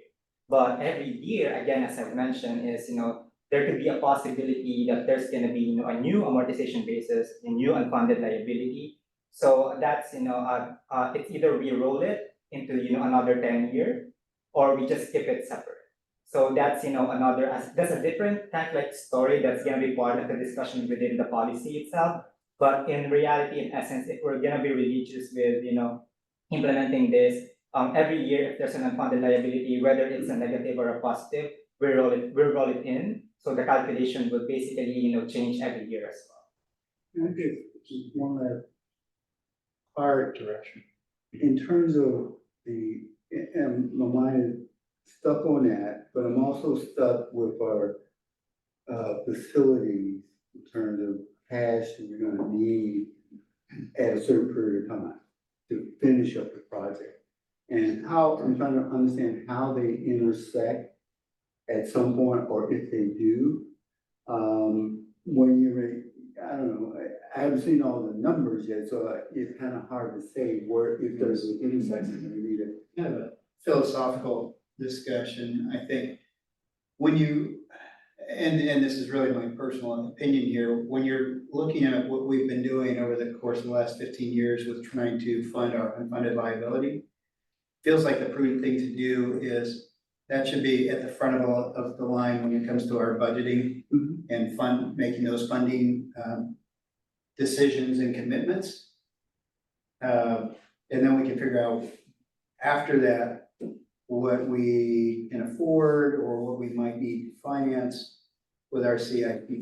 I get that part of it, but also, and I'm just got another hand, I also have done enough building to know that at some point, if you got multiple projects out there, and yeah, we got some cash right now, but the projection is we may need more cash. The thought is that how they may overlap each other. Is I think, you know, we may not be there to understand what that overlap is, but I think part of it is really looking at, and yeah, we need to continue to fund that piece of it, but we also need to know where the biggest use or the possibility of the biggest use of funds to finish these projects may come, it might come. And I think if we can get there, I think we're having some understanding, but I think for me, it's a matter of the performance. Yeah, sure. Can I try addressing it? Sure. Do you mind? So this is something we discussed in the finance committee, is we have this unknown of what our capital costs really are for the buildings and such, that we may not know for a period of time. And that was part of the reason to go with the recommendation of the virtual fresh start, is because you ultimately do have that flexibility down the road to make a change. What we know from the prior CalPERS presentation that Ira did is the cost of money right now of the unfunded is about 6.8%. So it's expensive debt, essentially, is the way I look at it. You know, we're earning somewhere around 5+% interest now on our funds invested. So continuing to move money that we would otherwise invest to pay off debt that's at a higher interest rate makes sense. And then the reason the committee oriented towards the virtual fresh start is because we do have the flexibility to adjust it and make a different decision 3 months from now, 6 months from now, or 5 years from now, that we can deviate from it. If we went with the fresh start through CalPERS and didn't do the virtual, then you're locked in. Right. And then you have the problem that you're bringing up. But with the virtual fresh start, we kind of know a lot of the inputs already. We know what our investment income is right now. It should cover a lot of that in the one chart on page 74 in our packets. You know, the investment earnings we're doing is gonna cover a lot of the gap right now between what we would otherwise pay to what we'll be paying here. And from my lens, and I think the lens of the committee, that was a good decision given the high rate of cost of money through CalPERS. You know, if they're gonna keep, they charge us 6.8%, we can only get 5+% on our money. We're better off continuing on a regular basis to pay down that long-term liability of the unfunded and to trim the overall cost. So that's where the virtual fresh start, what came into play was we can model it this way, we could establish a policy and a program to go this way, and there would be nothing in the way of the board in the future saying, okay, let's pause the fresh start program. Right. We have a different need now. So I get all that, yeah, I get that. The piece that, and I'll probably talk about this to my grade, I still need to see these numbers. You know, how it intersect with the projects we're trying to complete and this fresh start, you know, and the end is this piece right here. If to understand if there is an intersect, maybe it's not, maybe everything will work out for. But I think that we're tying up cash for this, which is important. How much of the cash we may have in order to complete the project. And the flexibility is what gives me more sense of breathing room. I feel better about, okay, we can maybe stop the ship a little bit for 1 year or so, whatever. Yeah. To clear up to need cash to complete the projects. So Yeah, it would be the risk associated with your cash question would be the risk of the excess payments in the early years that says, we've already made those, so we've surrendered the cash at that point in the virtual program. Right. We don't get that back. We Right. can't say, just kidding, we have a capital project. Right. So, but the point of it is that we are not locked into a permanent scenario, that we have no, we have no control whatsoever to turn it off or on. And we maintain that control, but we do give up some cash in the front part of it. I without a doubt. get that part of it too, but I think it's also, it would be prudent on our part to begin to look at that possibility within our scheduling for completing projects. I think we need to really, I'm just saying, I just think it's. Well, so that's what we talked about in the meeting, about that need for y'all to figure that out. Yeah, Right. but I mean, it it's a was very- variable it we was don't know. Very, very, very specific that we were waiting to, Right. you know, to because we need to understand that too, because basically this is gonna be financial planning, with capital improvements is one of the priorities, right? So don't think that we didn't take that into. We don't, I mean, the reality is we don't have all the inputs Yeah. to right now, which is why you're struggling, and we Right. struggled with the We same did too, thing. and that's why our meeting was 2 hours long discussing. I want to be mindful, Chuck had a series of I'm sorry. questions, and I asked him to pause it till we had the recommendation. Can I just ask directly? Yes, Um, feel free. can I just? Right now, we're paying 6.8%, you say, on this debt. Am I right that the portfolio, CalPERS portfolio is earning in the 5% range right now? No, that's not correct. Oh, Right well, now, for the year to date through, for the fiscal year to date, from July 1 through end of February, I think they earned about somewhere between 5.5% and 6% already. And March has been pretty solid. So they're going to be pretty close to their 6.8% by the time March, April gets through. Probably, again, if this continues, they'll beat it this year. They'll beat their target this year. Their asset allocation, given what's happened with interest rates, is now expected over the long term to earn more than 6.8, probably closer to 7. I see. Okay, I didn't realize that I thought it was sort of prorated over the year. I thought they were earning more from their clients than they were earning from their portfolio. Yeah, but that's not the case. They're gonna earn 9 or 10% this year, maybe something like that. I don't like jumping ahead, because you never know what's going to happen in the markets. Right, But okay. if they continue the way they're going, they're going to beat 6.8 somewhere, or earn somewhere in the 8 to 9 range. Yeah. Okay, thank you. It didn't seem reasonable that they were charging their clients the highest, that was the best investment they had, is the debt of their clients. So, let me ask, you made the comparison with mortgage rates and so forth. In the mortgage markets, there's an incentive, and sometimes it doesn't always in the same direction, but there's an incentive for longer or shorter terms. Is there any incentive at all in the CalPERS charts, or is it the same interest rate no matter what? Okay, that's a yes and no, because all of these graphs assume first of all, the CalPERS keeps the same assumptions into the future. And it assumes that CalPERS experience matches pretty closely to what CalPERS assumptions are.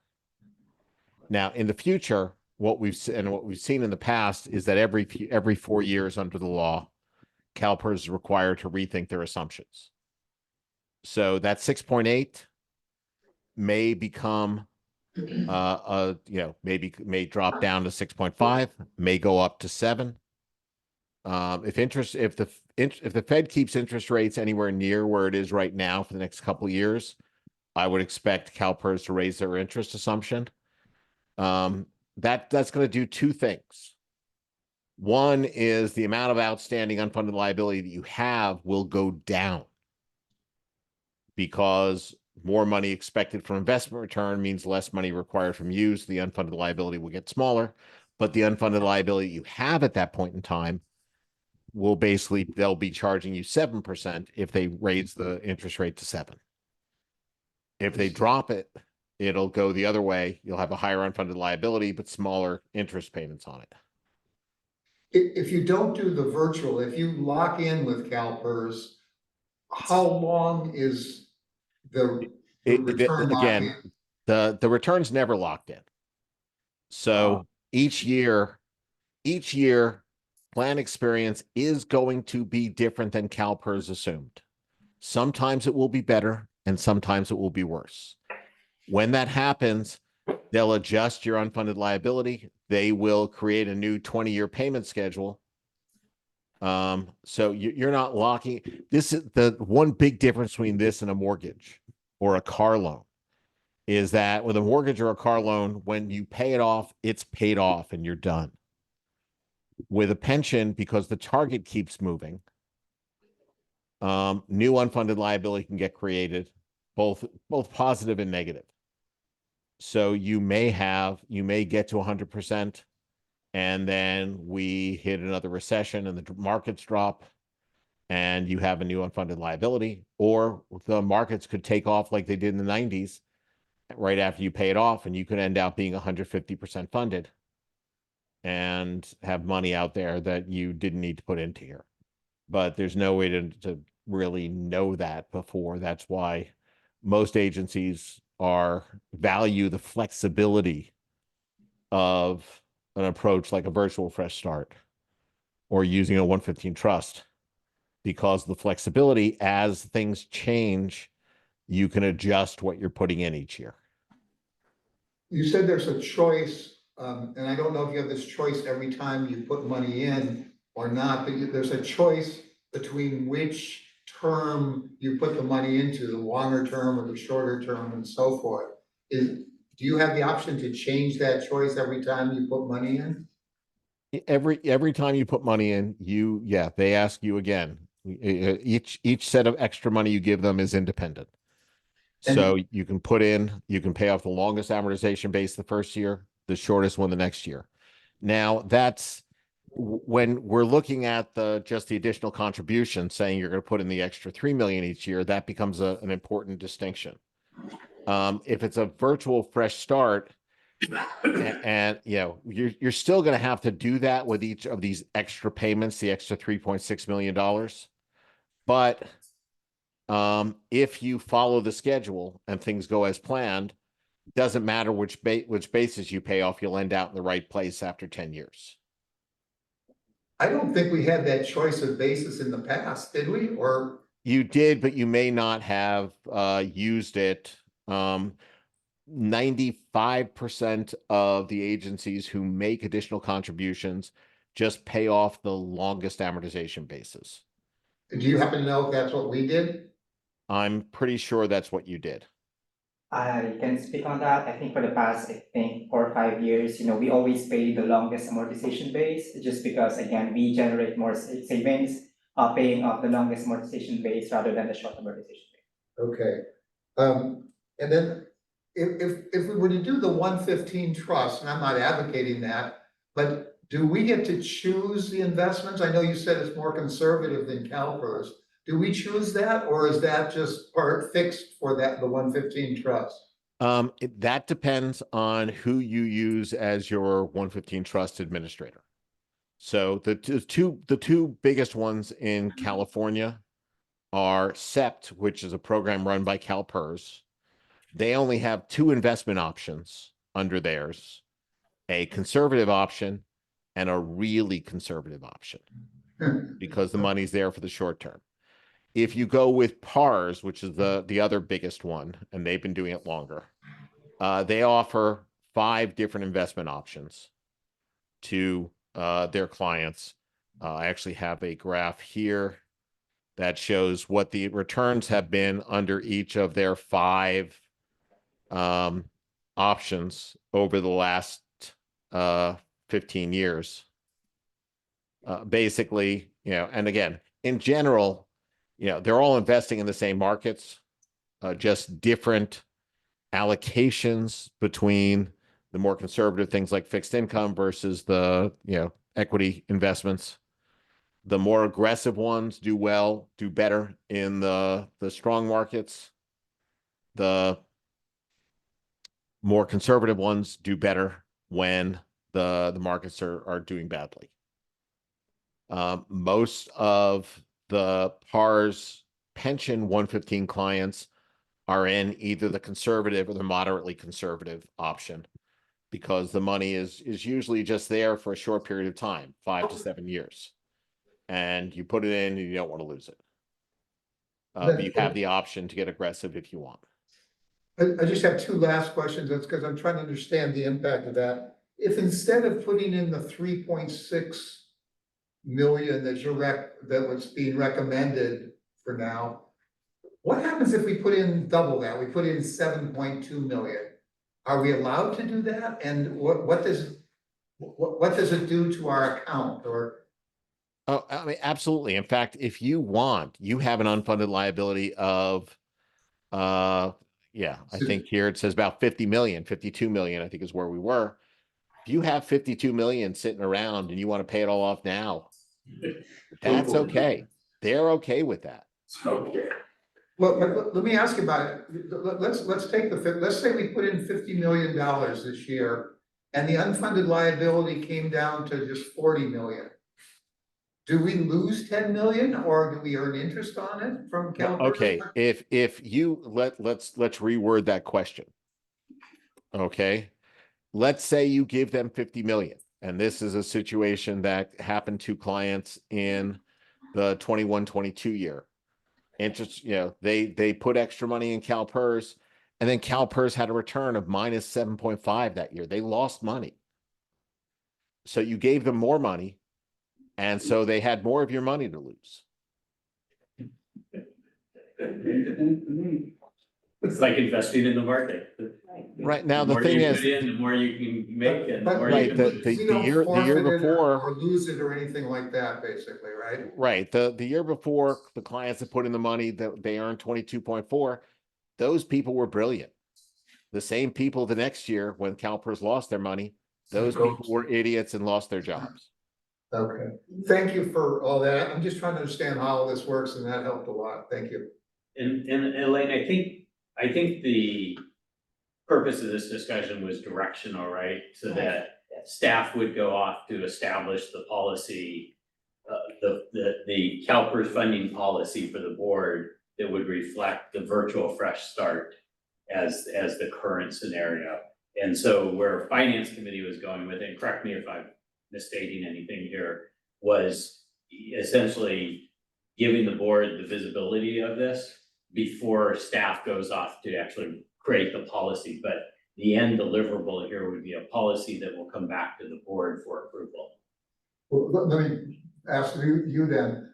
It seems to me that the 6.8% is roughly in the same ballpark as what we're earning on our invested funds right now. It's about 1.5% roughly more higher than what we're getting on the funds. Remember that CalPERS gets, That, the 6.8% is the current discount that's it, rate yeah, of CalPERS. right. That's been lowered from 7%.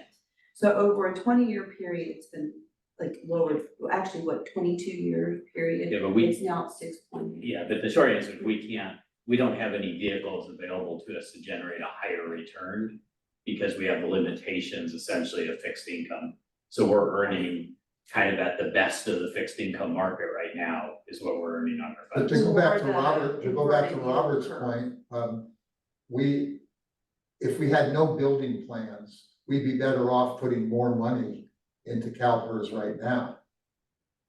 Well, I mean, maybe, but I mean, we're not there. That's Well, why we're. I think to Ira's point, I wouldn't recommend you take and put a massive amount of our reserves in there, because then you're becoming a market timer. Right. And you're trying to time the right year to do that. And you could be the hero or you could be the dope in that scenario. So the more conservative approach is to pick this 10-year window and be disciplined about the 10-year window. And then what we are trying to recognize within the committee is we don't have all the answers that Robert's asking for. And the virtual side of the approach versus let CalPERS manage it and reset our base, that gives us the flexibility should the outcome of our capital needs be materially different than what we're kind of thinking they are right now. And we don't pay a penalty between virtual and the real lock-in, basically. The penalty would be that if we don't make a payment 1 year, we'd be elongating the time frame in which we're paying 6.8%. Penalized by CalPERS. But we're not penalized by CalPERS. Right, yeah, so, but the main thing is that we consider the fact that we're still a work in progress with the capital improvements. Whatever plan that, and the numbers that y'all end up coming up with, and that's why the flex, and this is actually what Elaine also supports, is just having this flexibility with the virtual one, and for the 10-year period, virtual 10 years. What the virtual does is it really puts you on a disciplined plan I mean, that says you're and we've been disciplined, but this is a discipline plan to address it over a specific time frame. And With flexibility. if you address it, and you stay disciplined, you get a, terrific result as far as reducing your unfunded liability.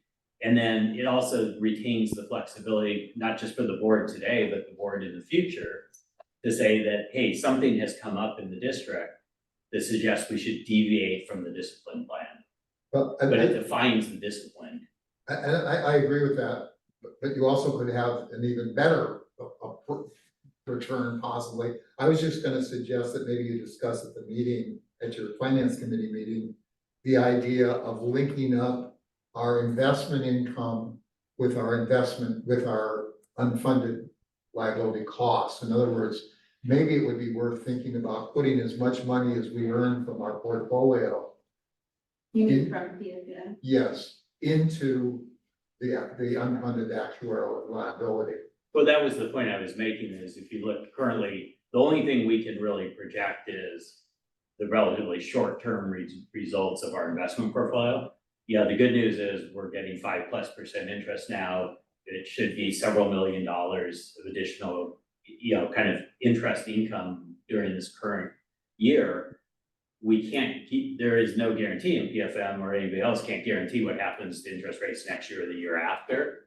But if you look at the way this chart works, it's up on the screen, right now, the interest income we get, even with a pretty substantial reduction of it, would be largely funding this additional contribution window up until where the green bar starts intersecting it. That says you're gonna have to pay that anyhow. We're not gonna have discretion on the green bar. So what happens is, well, in the window of time that we still have ability to forecast reasonable returns on our money, we largely cover the differential of the discipline for the 10-year plan. And I'm only suggesting that maybe another way of saying the policy is, instead of investing at the red line, we invest the income from our portfolio. In other words, just to vote that, that's. Yeah, I guess, Elaine has a comment. I mean, go ahead, Elaine. No, I was just gonna say that's kind of saying we're managing our investment income as a separate fund independent of our entire remainder of our revenue base.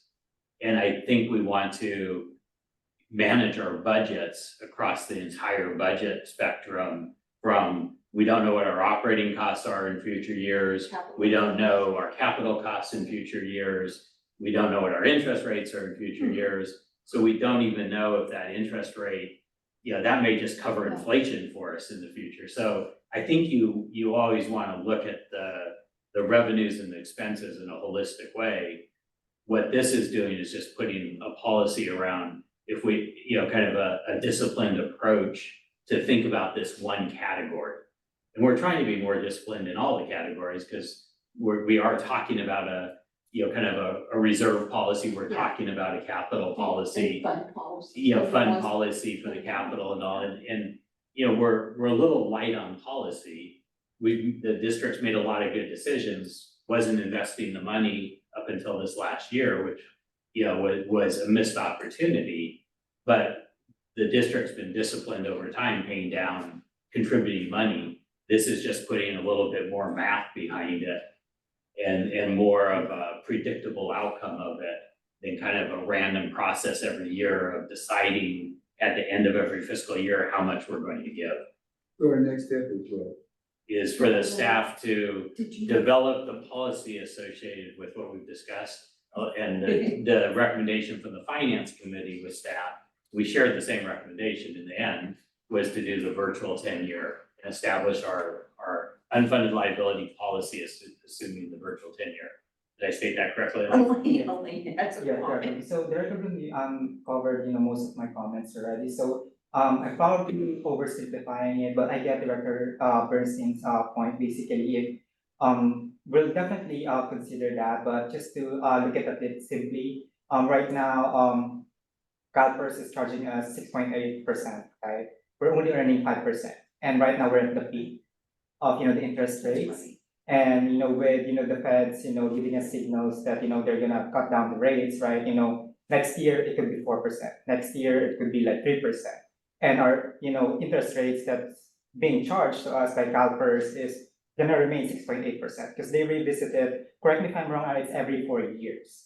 So we could. They just did it. Yeah, they just did it. So if they decide to keep it at 6.8%, then we're gonna be stuck with 6.8%, but we're only earning like 3% with our investments. So again, I'm oversimplifying it, but just a typical comparison of what our investments are gonna earn versus what CalPERS are actually charging us with this UAL.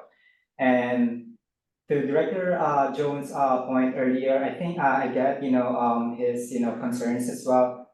Just a little comment on that. I think I'm not sure if this is gonna make you feel better, but so basically, on a budget cycle, right, on a budget process, we almost always, basically, do some balance between what's needed within our capital projects. But with our currently approved projects right now, it's actually fully funded. But I know you're talking about uncertainties, right? Unknown projects in the future.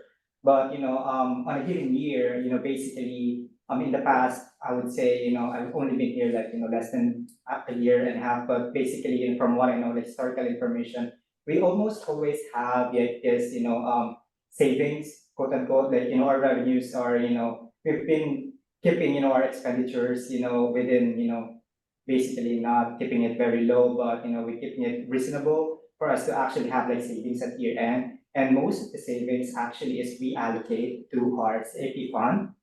So basically, we do some planning as well, at year end, we basically put our funds to the AP fund because we know that these things could happen.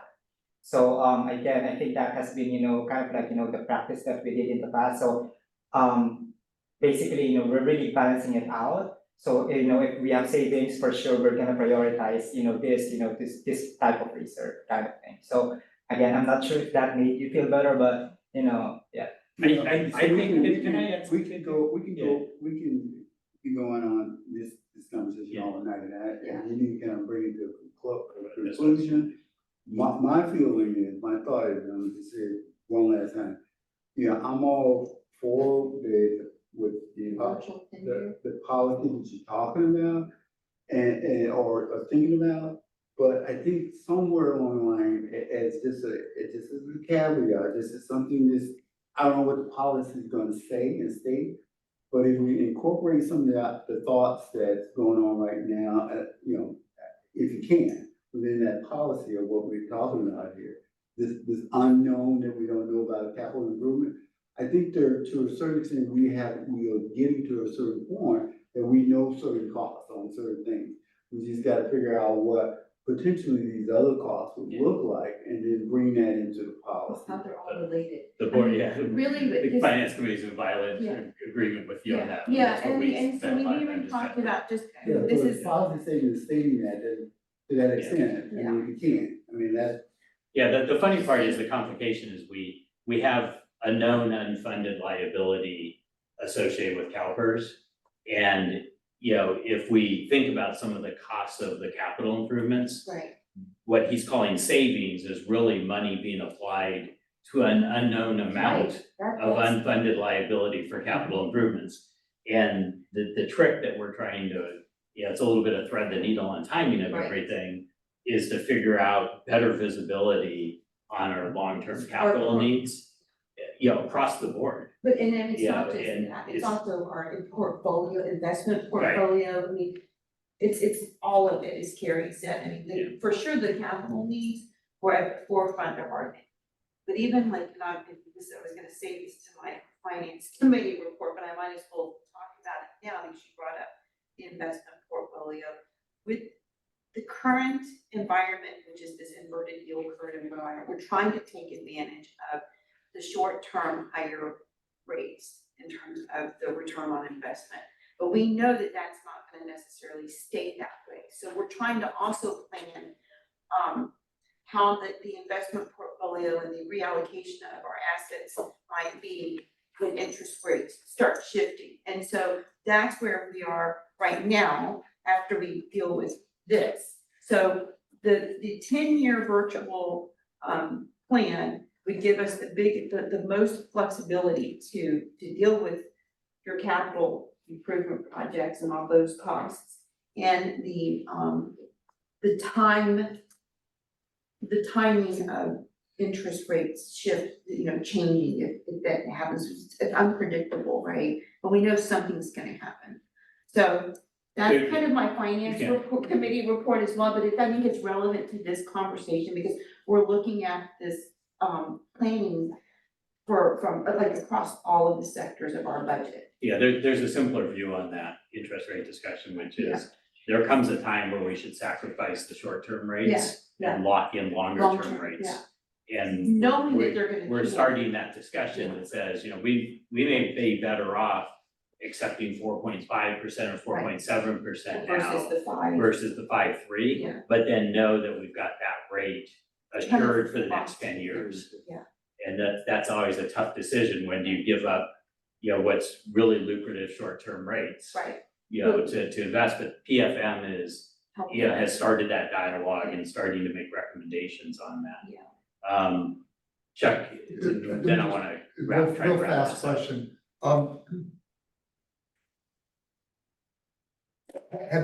Are you aware, have we had any discussions with Bank of America or one of our banks about a line of credit that might be equivalent to, say, one payroll or something of that sort? And I'm only mentioning that because I think you guys are working on investing more of our reserve now than we've had invested, right? We're trying to invest a higher amount. Well, we have a very firm reserve policy that we're not really gonna. But we were talking about having less cash around and so forth, that's. We have less short-term cash. Yeah, I read that somewhere, so I'm wondering if the worst thing that could happen, it seems to me, is we can't make payroll because we put too much money in, in investments or something. Do we have a line of credit, or is a public agency even allowed to have a line of credit? I can take a look into that, but basically, I think, with, our current portfolio, right, we have investments in short term, which we can actually withdraw same day. Oh. So basically, there's this, allocation, not allocation, what we think right now is, the optimal allocation between our short-term investments or the cash equivalents versus, the longer-term ones, which is, our core portfolio. If you think about it, LAIF and, CAMP right now, those are, our, short-term, more like shorter-term, basically, cash equivalents or investments, if you may say. So those, can be withdrawn like within a day or so. So in terms of, liquidity, whatever we need, basically, that's actually what, we are balancing as well right now with our investment. I see, so we're covered on that. Yeah, we have a substantial amount in just money market funds. Let me just clarify what I was saying earlier, because I think it wasn't clear. In looking at this, I was never suggesting that we should put in less than the 3.6 million or whatever. What I was really talking about is putting more in if we had it, and even though you say, well, that's at 6.8%, we're only getting 5%, that's true, but it's 6.8 of 50 million compared to perhaps 5% of $75 million, so the amounts of money might be higher. Yeah, the challenge that comes in there is, once you give it to CalPERS, it is gone. It's gone. You don't have the opportunity to revisit what you do with it. And a given, like any person or any business or any agency, we don't have a complete visibility into what our needs are forever into the future. And that's why And it's so- flexibility. So you hold on to money to have that flexibility and make sure you don't create a fiscal crisis in the future. You can invest the money, you can get good interest rates on it, and not put the district in risk of a fiscal crisis from it. Let me just ask this question to just make sure we have reasonable consensus for staff to go do their work, which is, is it fair to state that we have consensus that staff creating a policy centered around a 10-year virtual is acceptable to the board? Yes. Okay. Yes. Okay, so we have consensus on that. I don't think we didn't need a motion or anything. No, that's Because the direct. motion will come when the policy comes, but you have the direction. Is there anything else that staff needed from the board on this topic? When would this start? We're actually starting it right now, so we wanted to, do it as, as soon as we can. We're targeting, April or May. So I mean, most likely it's probably gonna be May, so we can, cover all the bases and, just look into the policy and, see what makes sense and what's the best for the district. And they'll continue to And with what- GovInvest as well. Ira's been Very helpful. very helpful in educating on all these topics. These are not, for me personally, this was all new stuff, but he's done a terrific job educating and making recommendations with staff. Well, I just want So- to make it clear that when Elaine means, when he says that we're starting it now, he's not trying to get ahead of the board. We still have to approve the policy, but Right. at least he's looking at this option in the most favorable light, which is why I'm glad that the board is giving him direction for this plan. Okay, do we have any public comment on the CalPERS discussion? Ira, can you remove your presentation? Thank you. We have none. Okay, Thank thank you. you for confirming that. Okay, so staff, you have the consensus of the board, which is supporting the recommendation you made. And I think we can now move on to item 8, which is adopt a resolution to ratify the successor agreement. And this was for local 2400 District 13. And I don't know if the chief or. It doesn't need much discussion, the We board's already discussed made the Yeah. the decision, and we've sunshined it, so we're open to any questions. In the absence of questions, we're asking that you go Yes, through for so the reminder, recommended actions. yeah, we sunshined it for the 28 days, which Yeah. was the From last month. consensus approval at the special session. And that was reported out, so that sunshine has now been the 28 days. And so we need a motion to go ahead and approve this. So moved. Okay, moved by Director Crawley, seconded by Director Solano. Any discussion on item 8? Any additional discussion beyond all the discussions we've had? Okay, hearing none, all in favor of, public comment, I'm sorry. Public There are comment? Huh? There are none. There are none. Okay, and Lynn has actually left, so there's none in the room either. Okay, so all in favor of adopting the resolution to ratify the successor agreement for local 2400 District 13? Alright. Aye. All nays on that? Yes, I vote against it. I'd like the minutes to reflect that it's because battalion chief at last count were paid about 30% above the comparable agencies, and I think the schedule will not allow it to be brought back to a normal level. Okay, so the motion passes on a vote of 4-1, with Director Bernstein being the no vote with his stated comment. And we'll move on to item 9, which is adopting a resolution approving the master pay schedule for all district employees. This is also an administrative task that happens when we approve MOUs, so this is making modifications to our master. So I'll make a motion to approve the master pay schedule for all district employees. Second. Okay, so moved by Director Crawley, seconded by Director Jones. Any public comment on this item? There are none. None. Any board comment on this item? Okay, all in favor? Aye. Anybody against? So that passed unanimously by the board. The next one is adopting a resolution approving Cal OES general fund budget increasing revenues and expenditures by $99,000. And you want to give a brief explanation on I that one? will, and I've got Bertie here in case of any questions, but again, this is a normal process whereby we're getting reimbursed for from Cal OES for funding our MOVEX drill that we've had, so this is a holdover over some prior drills that had not come to fruition, so basically what we're asking for is the board's permission to get reimbursed from Cal OES. I'll move. Director Crawley has moved. Do we have a second? Second. Second by Director Solano. Any public comment? There are none. Any discussion by board members? I have a question. I'm having trouble reconciling that it's wrong, but I just don't understand the difference between the 99,000 that's mentioned here.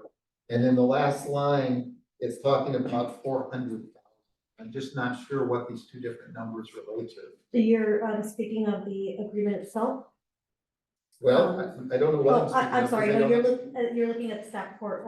Yeah. So, this is actually, as the chief mentioned, it's sort of a legacy type of, project that we've had, or process that we've had, where every 3 years, Cal OES provides funding to the district, specifically for a mobilization exercise to fulfill some of our requirements, for our USAR FEMA grant.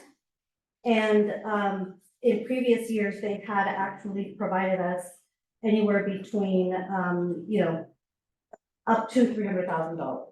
And that encompassed the For 3 full- years? For 3 years, exactly. So what, we were doing, because we're coming up on our review period with FEMA, is, we've been actually piecemealing our mobilization exercise. And it's 5 different modules. This funding is specific to only one module, which is the operations module, where we had several exercises with, over, 200 participants. And what is the 400,000? The 400,000 is actually speaking to future funding. Cal OES has already started conversations with task force staff to be able to fund the next 3-year cycle. That would be $400,000, It actually will be upwards of 450,000.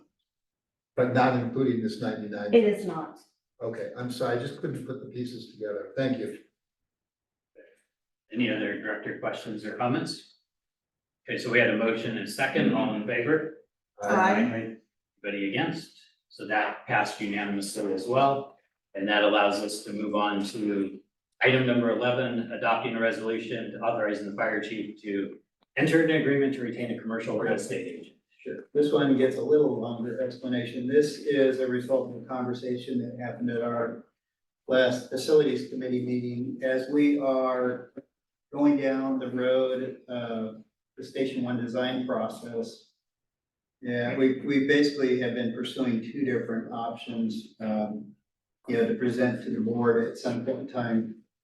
One including, moving our entire campus, including admin down onto the existing site, at Station 1, including that additional acre we purchased. Second option had been a fire station, some training facilities, and a new, training classroom, boardroom, and some office space and storage space in the back.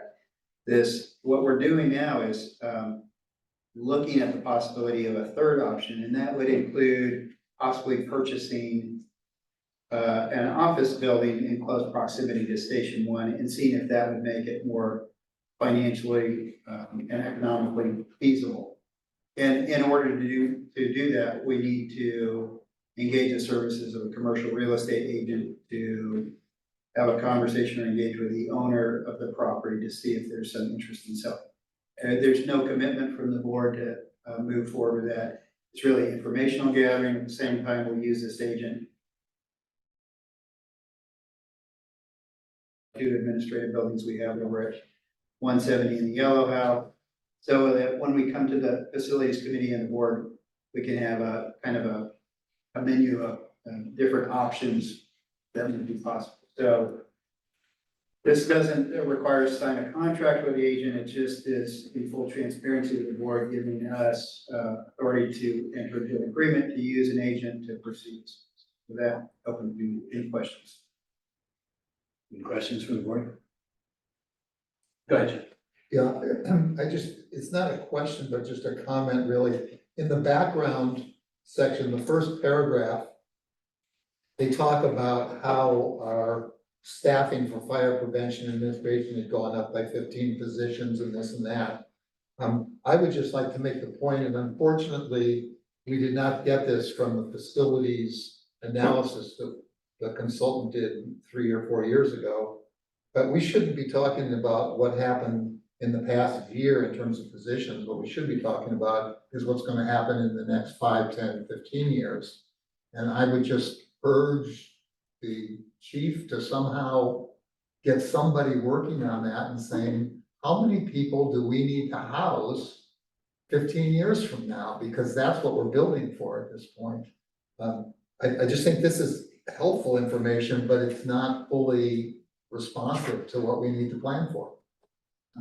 I 100% agree, and these are some of the conversations that are happening informally with the architect, and at next month's meeting, I will come back and share some of those conversations with you that we're having it, where we are projecting for future growth and looking at our staffing and trying to ensure that we have, like you said, that we're planning for the future, so.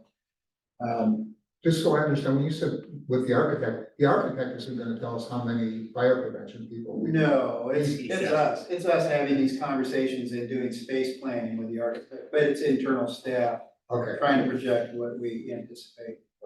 It's pretty normal for commercial architects to ask you that question. I'm designing a building for you, what does it need to look How like big 5 does it years need or to 10 be? years from Yeah. now? That's just part of the normal development process that architects go through. But I will come back and share with you what the nature of the conversations is and the numbers, just so it can give you some confidence that we're actually looking forward into the future and trying to design a space that will last us, whatever, 20, 30, 40 years, or give us room for expansion also. Well, and I think, I think it's not just fire prevention, which is what I mentioned, but it's part of the strategic planning thing that you're talking about. Are we gonna have people for anything else? Are we gonna need room to have our own dispatch unit, for example, or whatever? Okay, thank you. Sure. All right, so do we have a motion just authorizing the chief to enter an agreement to maintain commercial real estate? Okay, so Rob moved it, Director Crawley seconded it. Any further discussion or public comment? I would just like to say, I don't think the chief needed authorization. I'm gonna vote for it, but I don't think he needed authorization. It certainly would be under your budget thing, and I think whoever advised that probably wasn't the best advice. I think you could have just done this on your own. Well, there's actually no fiscal impact at all, so, but that's fine. So we have a motion and a second. All in favor? Aye. Anybody against? Okay, so that passed unanimously. And then we're on to the resolution for the fire chief to execute a contract with PC Incorporated. This is for the generator out at the 2470 Fulgus location in East Palo Alto, emergency power generator system. Chief, I believe that's you. This is, yes, it is me. This is an item that was previously included in our budget. I know the amount here is more than we had budgeted for, and we have the monies allocated in our CRP budget.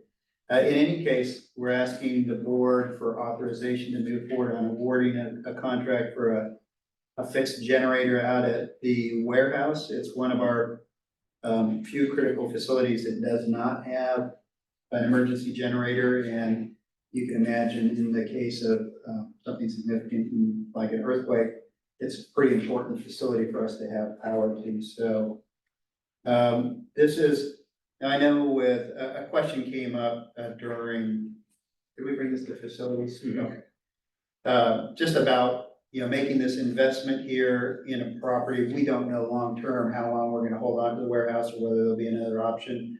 So it's just a question about making that kind of investment in there. We do have the ability, should we ever sell the warehouse or move, to actually take the generator and relocate it into a new facility. So with that, my recommendation is the board accept the report and adopt a resolution, and we're open to questions. We have a motion I'll- to adopt it. I'll move Okay, to adopt. Director Crawley moved it. Is there a second?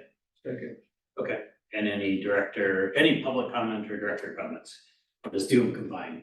No public comments, director comments, Director Bernstein? Yeah, I was trying to understand, first of all, I think it should have an emergency generator.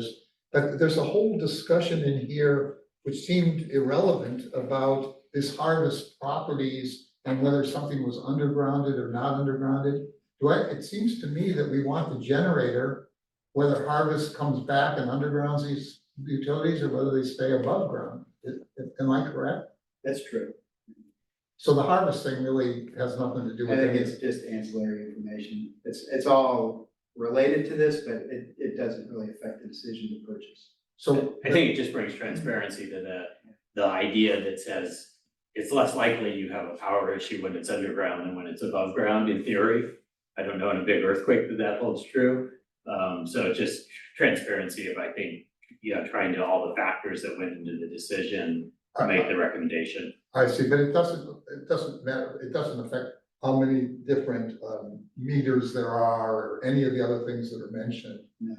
It's all gonna be 1 meter when it's done anyway. That's the plan, yes. Yeah, they have to consolidate it from 5 or 6 meters that are there today Okay, to a single electrical panel. It was evidently, the history on the building was it was rented space to multiple mechanics. Right. So they had separate metering to different parts of the building. In the way it's being used now, they're trying to do part of this project, I believe they're gonna do a centralized meter system. Good. Okay, thank you. Any additional questions? Okay, all in favor of adopting the resolution authorizing the chief to execute the contract as stated? Aye. Anybody against? Okay, we have a unanimous acceptance of that. And that brings us to item number 13, an ominous number on the agenda, for the board of directors policy and procedures manual, which was distributed in the packet with the revisions. The revisions that are reflected are the ones that there was consensus from the board on. And Nicole, I don't know if you have anything you wanted to share, other than you reflected the edits. I think that's exactly right. These were the items on which we heard consensus from the board. And so, we welcome any additional feedback. The board could also approve this version as presented or as further modified. Understood. Sure. I have one question before. When it talks on 10.4 conflicts of interest, it talks about this government code section 81000. Is that a specific government code, or is it like we as an organization has to set up a conflict of interest guidelines, or is it a separate California code section? So it covers conflicts of interest in government decision-making. This is the Political Reform Act, and it has many different components to it, but the component that this is addressing is conflicts of interest in decision-making. The other body of law is conflicts of interest in contracts. So there isn't any need for us to insert that as an addendum? No, that that's the statute as it lives, and honestly, the FPPC has developed really robust regulations on this, and that would control along with opinions and other things. Okay, that was my question. Thank you. Thank you, Gary. Other questions or a motion? I'll make a motion. I was gonna make a motion for that. Do you want a motion first? I'm willing to make a motion. Yeah, if there's a motion to accept To the- authorize to accept and adopt this as the board policy, thank you to Nicole for working on this. We have a resolution along with this too, so maybe adopt the resolution. Yeah, adopt the Approving resolution, the new yeah. board policy. Approving the new board policy. Okay, so there's a motion, is there a second? Okay, Robert has offered the second, so we have a motion and a second, and now we can have additional public comments or discussion, but let's do the director discussion first. I mean, I think it's no secret that there's a number of things in here that I don't agree with, and I think they're not enforceable, but I'm not gonna belabor any of that. I do wanna talk about the two good, what I consider good faith issues in terms of inconsistencies here. So let me take the first one. If we look at page 21 of the policy, number 14. It talks about referring policy-related concerns directly to the fire chief. However, if we look on page 24, the top of the page talks about policy violations going to the general counsel. And it seems to me it's not clear whether policy issues go to the general counsel or go to the fire chief. So to clarify, the section, I think you're referring to the second section, you're referring to where policy violations would be directed to the general counsel. That's for the purpose of investigating any violations of the board policy to effectively give the board the information it might need to enforce its policy, implement any kind of disciplinary action. The first item that you mentioned on page 21, I believe really is about making sure that the board is communicating certain policy related concerns to the fire chief, not violations of the policy necessarily, of the board policies necessarily, but other matters related to personnel, land acquisition, those types of policy related concerns, basically referring those to the chief as opposed to, for example, staff. But it says legal action, so I think there's some confusion there. I mean, maybe nobody cares, but it seemed to me that it wasn't consistent, and I'll defer to what you. And a policy related concern could be a violation of the policy. I mean, and because a violation also involves an interpretation. I'm just saying to you, it seems that there's two paths here, and it's not clear to me how this would actually or should occur. Sure, so I think in implementation, what I would say is that if there is a concern that a director has violated the board policies, that brings us under the section 11, which is those enforcement procedures. If there is a concern that, for example, there's a direction when it comes to legal action or land acquisition or any of these items here, there's direction that the agency is going in and a director has a concern about that direction, then that would be something that's substantive to the agency's operations. That's the communication that would go to the chief. So the distinction there is policy relative to agency operations, board direction on that policy, as opposed to violations of this board policy. I view that as concerns versus the actual violation. Or, yeah, right, yeah, I think that makes sense. I mean, because if there's a violation, it would have to go to you, but if there's a concern, especially if it's operational, of course, we would have to talk to the chief about our concerns. Right. That's how I view the difference. Right, and I think, kind of another way to just think of it in terms of framing is these are the rules that facilitate the conduct of the board's meetings and its business. The policies that I think are being referred to on page 21 are not really board governance related, they are agency operational policies, financial direction, that kind of thing. One is conduct, and the other section is compliance and enforcement of the Right. policy. So one is outlining the conduct, the expectations on conduct of the board. And the other one is there a compliance or enforcement issue relative to violation of the policy? And then that's outlined in 11.1 and 11.2. The other thing that concerns me about 11.1 is, and I'm bringing this up because this occurred in the past, it doesn't relate to any of the members here whatsoever. 11.1 is on page 24 here, the same section we're just talking about. One of them talks about general counsel bringing in the board president. And I think in the past, some of the problems and violations actually involved the board president. In one case in particular, the board president illegally approved a salary increase for someone.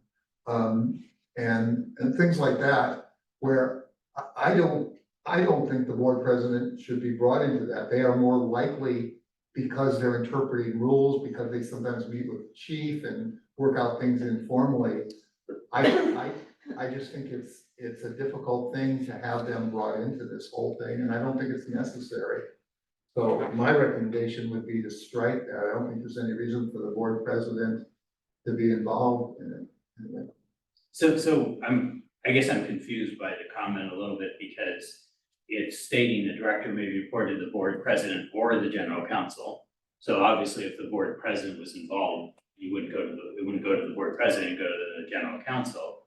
And then the secondary part of it is as appropriate and necessary, the general counsel can consult with the board president. Again, I think any, any realistic council would say that if it involves the board president, I'm not going to go consult with the board president about the remediation of it. But Yeah, that would be normal behavior by council. you weren't on the board when there were retaliation took place, and there were some, I think, very negative things that happened in these situations. So I don't see any particular reason that the board president needs to be involved in an investigation. So I would take that Even out. with the word may, it's not shall or must, it's may.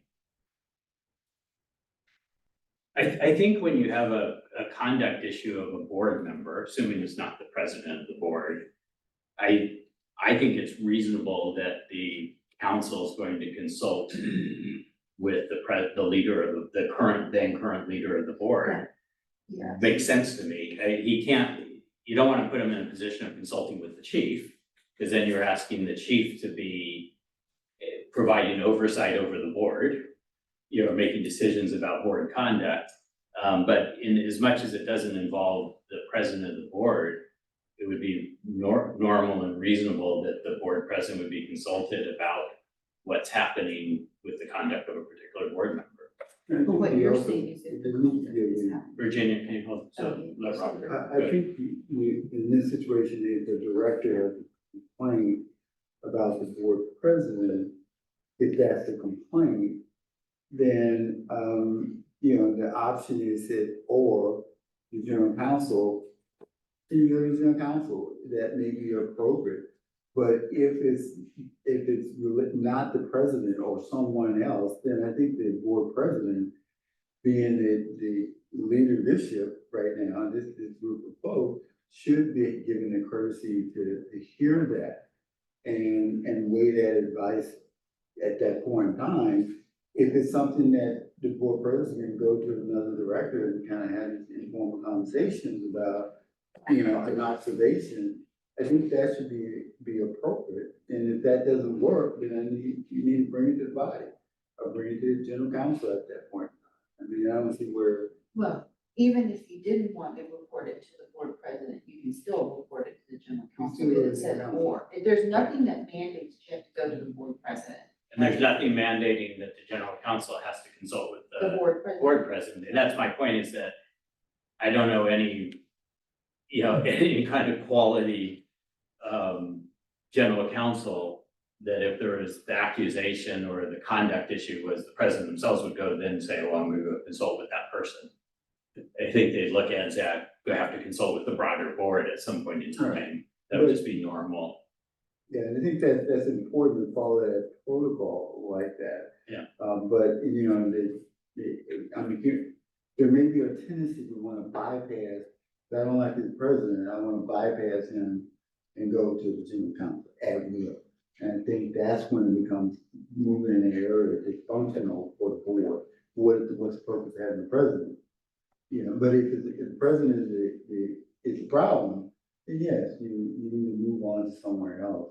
Yeah, but even in that scenario, just to be the hypothetical here, even in that scenario, the director, based on the way this is written, has the option of going to the general counsel. We're not articulating rules, as you have to go to the president, who will then take it to the general counsel. That's not a requirement. You're giving the flexibility to make a decision. Do I want to take it up with the president, or do I want to take it up with the general counsel?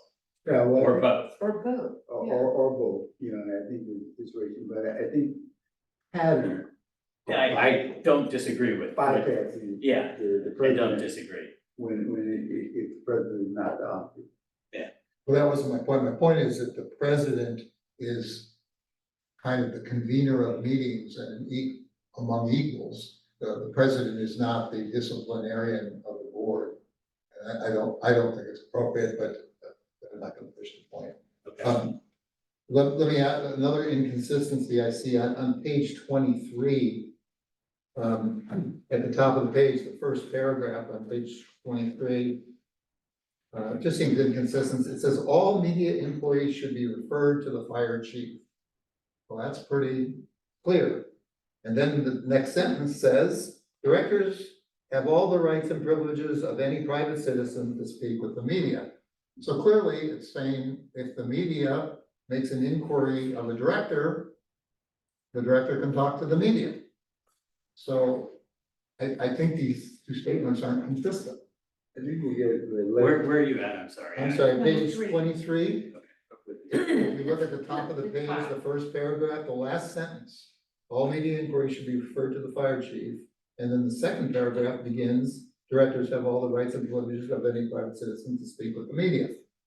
So clearly not all the media inquiries have to be referred to the fire chief. But in that scenario, the director is responsible for stating that they're speaking as an individual and not on behalf of the district or the board.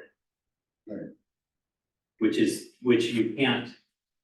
I agree. I don't think you can legally take away the right Not a Of First a- Amendment right. It's of a a First director to Amendment. speak to the media. That's But exactly- you can regulate in your conduct that says, in the event you're talking to the media, that's not the designated spokesperson for the Right, district That's or for the board. And so you're therefore stating, I'm speaking as a private citizen. I think there's no disagreement about the policy. I just think the wording is not accurate. I don't think it's accurate that all media inquiries should be referred to the fire chief. Yeah, all of it. It should be. I mean, if something happened in this parking lot right now and the media come up, who are you gonna talk to? They're not coming to me, the chief. I think you go to the chief. I'm the guy with the shiny badge. Right. Right. Or you've been quoted in the newspaper when people have come to you and asked for statements about things.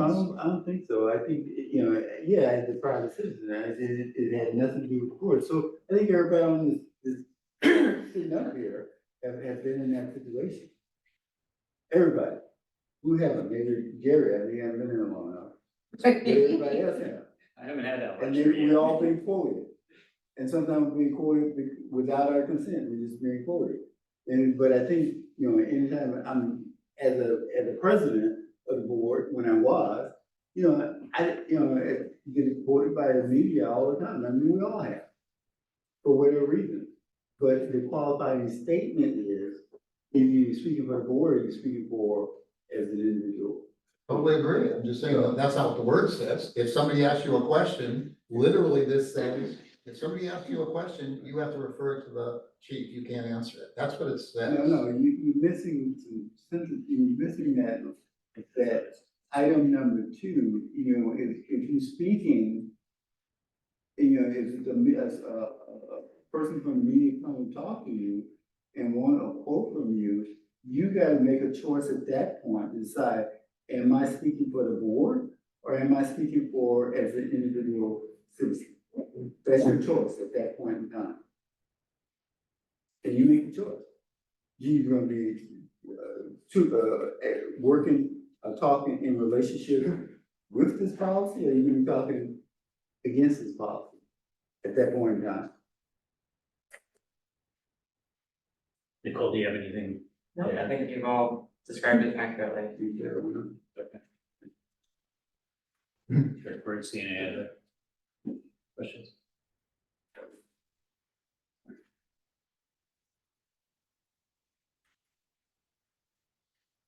Okay, seems like we exhausted all the questions, so. Can I add one more point, just Yeah. in terms of process, if the board does choose to approve this manual this evening, then we will bring back the standalone policies that we pulled out of the previous version, we'll bring those back for board adoption at the next meeting, so In that April. piece. Okay. Exactly, Great, it's just thanks. gonna be a Because thing of item. usually, that's the month before, it'll be fine, we'll get it done earlier. That works, Nicole. Okay, so we have a motion. I misunderstood. Is it gonna be an appendix or a separate document or what? What are They're you gonna be standalone policies that are not, so we pulled out a number of different policies that didn't seem to us to fit under this rubric of governing the conduct of the board's meetings and business, and so those policies, what we think are still important policies that the board may want to look at, revise, update when it's appropriate, we didn't want to just lose them all together, so we will put them into standalone policies, and the new manual specifies that this is not the only policy that the board adopts, that there are other policies governing different matters, and those still remain in full force and effect. And is it the intent that those would be on the website also, or what would you do with them? I think that makes perfect sense to put them on the website. I don't know if we've discussed that specifically, but that is certainly the intent for the board policies, and if that's consistent, that would make sense. I Roughly, think any of the policies should be on the board. how many of website. these are there? Well, it was a handful, less than 10, some of them very short. And I know that the board had an interest in taking a closer look at those. So yeah, it's not a substantial number, nor are they very long. Okay, thank you. So unless there's any further discussion, we have a motion, we have a second. All in favor of adopting the resolution approving the new board of directors policy and procedures manual, say aye. Aye. Anybody against? Yeah, I'll say nay, and I'd like the minutes to reflect that I think that many of these are unenforceable and contrary to the norms of democracy. Okay, the vote was 4-1 with Director Bernstein being the nay vote. He stated his cause. Unless there's anybody that wants to state anything else, we'll move on to proposed agenda items. Can I just state one positive thing? I want to thank you for including the fact that we can make notes into the minutes and they can be very short and so forth. I think that was good. And there was one other thing in here that I think was positive, so I appreciate those appearing. Thank you. Thank you.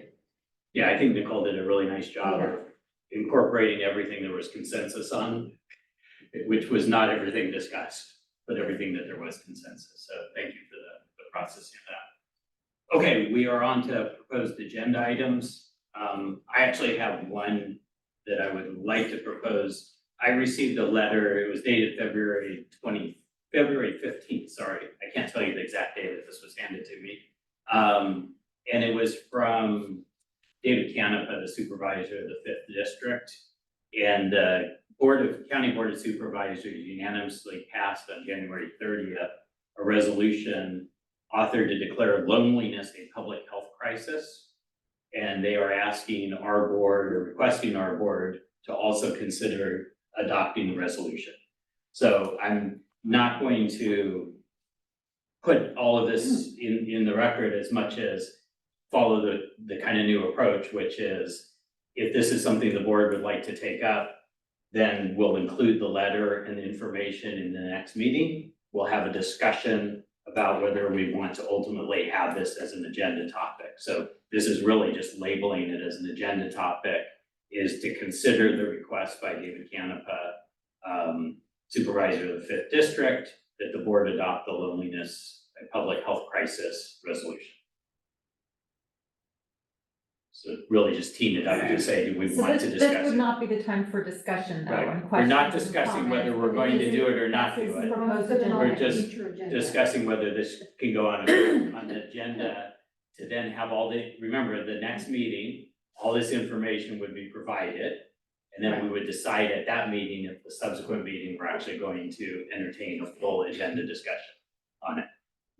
And this is all intended to avoid just what Michelle did, which is avoid us ending up discussing a matter That's not based on the current. proposed agenda that's not on the agenda.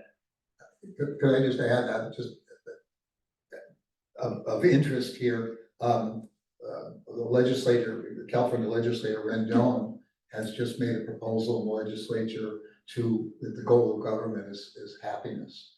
I'm just saying there seems to be other things here, so. I'm going to use my board discretion here. We're gonna stop this discussion. And the only thing that's on there is whether we're going to put this on the list for future discussion, for future interpretation, or whether we want to drop it down based on what was provided here. Yes. Well, since it's a request by, one of the board of supervisors, I think we should put it on the agenda and then further discuss it relative to what the facts and circumstances are relative to. So Go ahead, Nicole. just because I know we're operating with some new rules, I just want to clarify. So the process here is that Thank you. the president can he can put an item, Michelle's going to compile this list, and so this item is to a future agenda item, resolution, basically finding that loneliness is a public health crisis. At the next meeting, that item will be agendized and the board can discuss whether or not to put it on a future agenda. If that motion passes, then the chief and the board president will find the right time in the agenda, so there's no further discussion. Parts. Tonight, Right, you put the item, doesn't need to be Yeah. voted on. right. Next month, it's gonna be under proposed agenda items, and then you could talk about whether or not it's worth being on there, like Director Solano commented. And then the third time, it'll be on there with the note from. Assuming we move forward. So I am, so let's put it this differently. I am putting this on the list. There you It go. will be on the list for the next meeting. You As are a pro- now, as you a are proposed now future aware of it As a proposed. as a future proposed agenda future item. agenda. Or does anybody else have anything they'd like to put on the list of proposed future agenda items? Let's see if we can have hot dogs in the afternoon. Did you say happiness, Robert? No, he wanted hot dogs. Chief, are you grilling those for us? It has to be relevant to board business. Yeah. That is. Okay. Director Bursey, I think you might have something that's more relevant.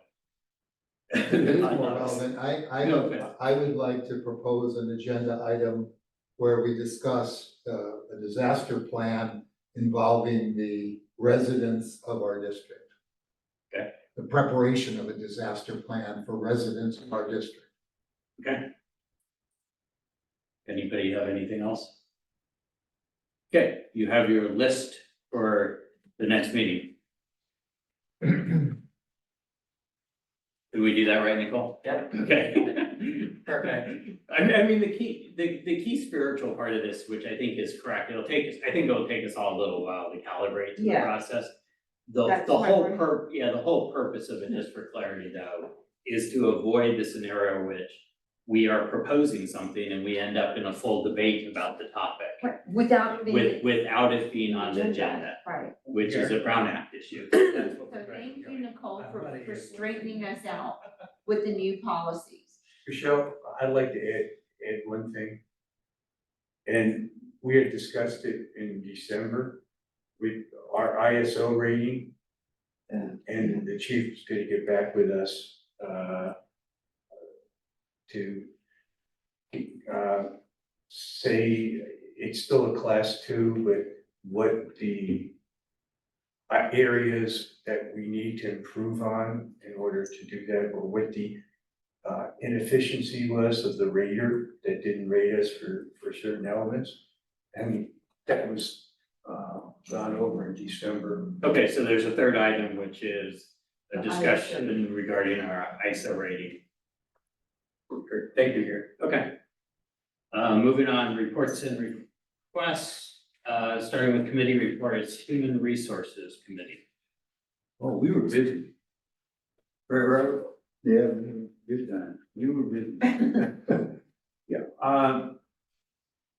Robert and I met and we talked about the selection process involving testing, recruitment, salary amounts. We looked at the oral panels that are set up and how they're compiled. Robert brought up about the posting of the job announcements.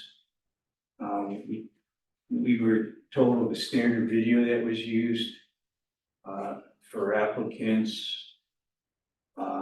We talked about expanding the job notices and the outcomes of our current class of recruits. And was that, just gonna ask a question? Yeah. Was that all relevant to the DEI goals That was, of the district, or? we had a section there that talked about recruitment and retention. As far as I know, I haven't seen any goals or. No, we haven't done the goals. No, but was this data that all these different things you were looking at, were you looking at it from an DEI perspective? Or were you just looking at it generically? Well, I think if I may, I think it's a combination of both. Because the general part is within the process. And once you start looking at what in general what the process is, and if there are any glaring activities that may enhance Yeah. the process. I think That's what I would hope. that there was a lens applied to all these questions, not just to review them, but to see if there's things we can be doing to further our DEI, enhancements. So, okay, thank you. I think yeah, question. Okay. That was it. Robert? Yeah, I think I agree with that. Will. Yeah, Gary, any additional questions for the HR report? Okay, facilities report. We kind of went through some of that during the, talking to Lynn, but, we had a good committee. I think we got an update from regarding the buildings and where we are and this, conversation regarding the mechanic shop, in terms of expansion and what that's gonna look like, the need for that. We also talked about, got an update about the design work that's being done right now for Station One, and hopefully there's, that's been a little work that is gonna get in shape to come to take over at some point. And do enhancement work, of that particular architecture design. I think the conversation regarding looking at a new facility with the chief about commercial real estate agent to kind of look into that. And also we, the thought was, at some point, to do more into the capital improvement project, the budget, in terms of understanding that a little bit more. And I think there's some, one of the items on the agenda which we can carry over to next month was to begin to look at and prioritize a lot of the unfinished businesses and put them in some order so that then become our agenda throughout the rest of the year. Could you repeat that, sir? The last item had to do with, there are some, to prioritize the unfinished business for the facility that we talked about last year. We brought it forward this year and kind of understanding where are they in the field. So we need to prioritize that in this so that it becomes a working list for. Yeah, the only other thing I would add is we kind of recognize the need in the facilities committee to try to size the capital needs for facilities over a longer range, knowing that that's going to be a piece of data that's necessary for the finance committee to establish a capital policy, funds balance policy. Oh, for the finance. For the finance committee, what did I say? Right. No, you said it right, Yeah, that- so, not so for the cap- not for the yeah, so it's really trying to create the, get a ballpark number of our longer range facilities needs. So we can feed that back into the process of the finance committee, right? So we recognize that need, and it won't happen overnight, but we do recognize the need to size all these things. That was all I had to add on facilities. Any questions, Robert? Okay, we can move on to finance. So mine was, the finance committee. Was kind of done.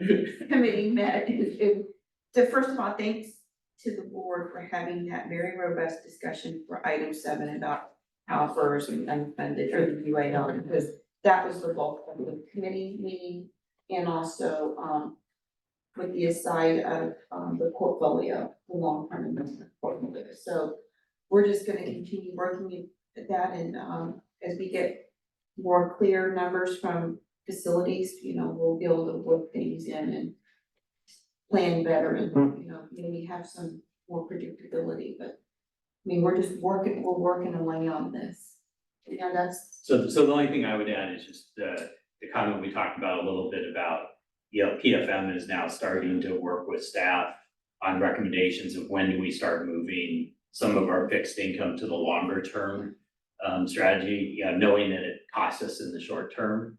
And I think that's a really healthy discussion to be having right now, given the projection over the next couple of years for interest rates. And all of that would happen within the investment policy, would give staff the discretion to make those adjustments. They obviously will consult with finance committee, but PFM's the driving force on those. I didn't say that, because we talked about that earlier. No, I know we Yeah. talked about it, but But I I wanted, I agree. wanted to just Yeah, to make it reiterate clear that. that I mean, so it's not, basically, it's separate from the CalPERS discussion. correct. That this So- is ongoing. Right, but it's also the time element vis-a-vis Right. returns. And I think people overlook the fact that there is a factor of time that's important to be making those good decisions. So that's really what this is, and it's separate, it is separate from the UAL, but it's still tied together.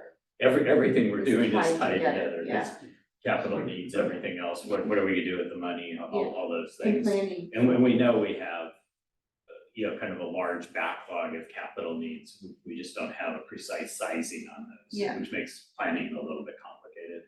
You know, something that Lynn, he mentioned that kind of really caught my eye and aha moment in terms of how the camp funds are used, that whole fund, bulk funds that are used there versus the new kind of investment approach. And if I got it correct, there's two different processes going on with our funds, it seems to me. One, looking at camp, where that, The long term. those investments and where that is, and then this new piece that we're talking about now, just tonight, I think it's new, it seems to me it's new, of investing funds for our pensions over the long haul. There's two major chunks of investments that's going on right now whether they merge or not, maybe. So I would characterize it, Robert, I mean, yes, there are two different things that are tied together, but the pension liability pay downs is something that we've been doing for the last 15 years. I think we paid down like $62 to $63 million, right?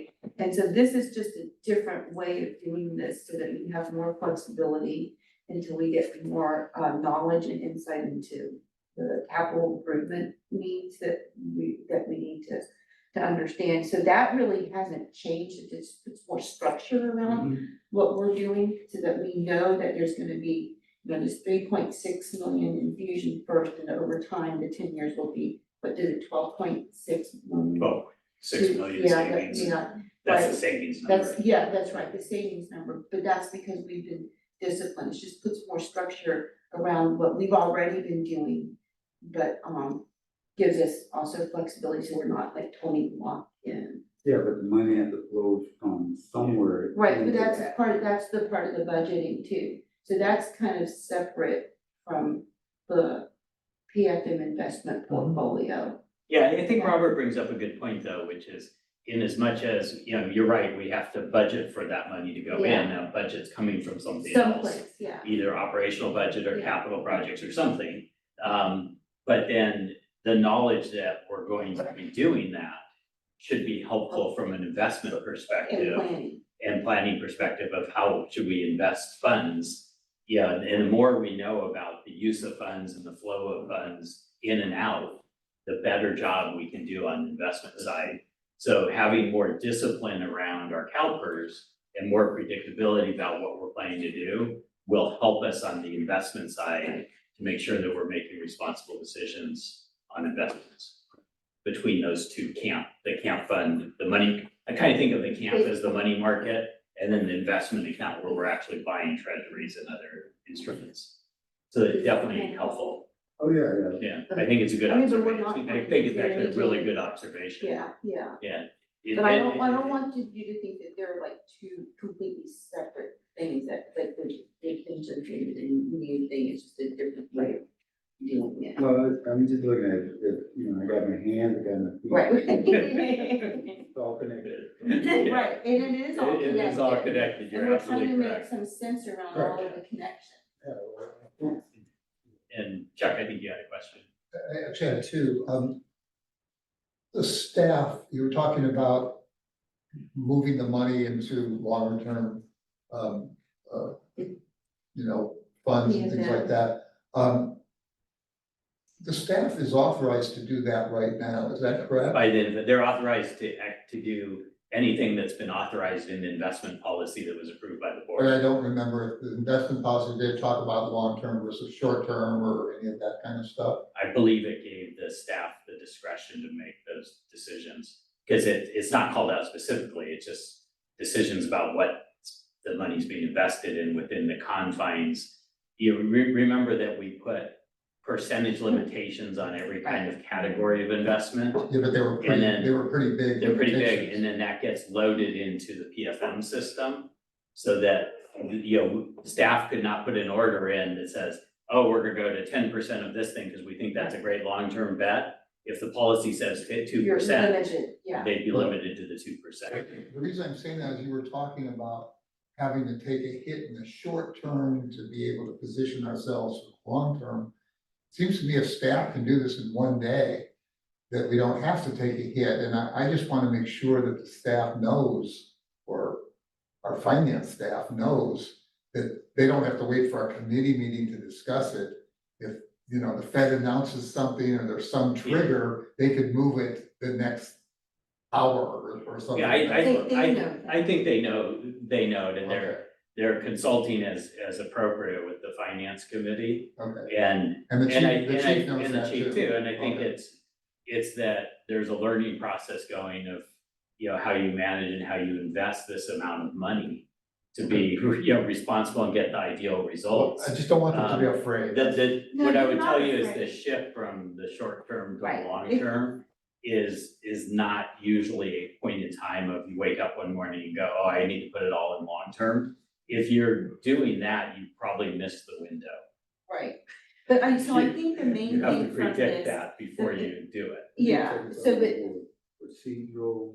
I think, I'm sorry to interrupt, but I think we're getting a little far afield from. yeah, but let me regular just reports, so- finish, because we did talk about this in the meeting, is that we want to be cognizant of the macroeconomic situation, because we are in a very unique situation, you know, not we, the fire district, but the economy is in a, you know, the inverted yield curve, right? We think that could possibly change, we need to be ready, and if we have to look at longer term investments that yield less than the current short term, we're willing to look at maybe taking a few of those losses, knowing that the rates will change over time. That really was the discussion. The staff knows what it needs to do to execute a trade or whatever, give direction to the investment advisor. But the discussion in the meeting was about the concern that we have in a changing environment. Okay, I'm gonna use my Do you think that's discretion, I'm gonna accurate? use Do you my think that- discretion do to you think follow, that's- yeah. Do you think that's accurate? Yes, Okay. I'm gonna use my discretion to follow council's recommendation unless there's a different question I have a that you different have question. that we can quickly address, otherwise we'll move on. Yeah, a different question. We talked about the policy tonight about the what we're doing in terms of CalPERS and so forth. And this is something Virginia's talked a long time about. I'm wondering, how are we going to memorialize that as a policy? In other words, we just talked about these behavior policies or whatever, and that's in our staff manual on the website. What are we gonna do about the So- 3.6 million? Yeah, so what was decided earlier in the board meeting is that we gave consensus direction to the staff.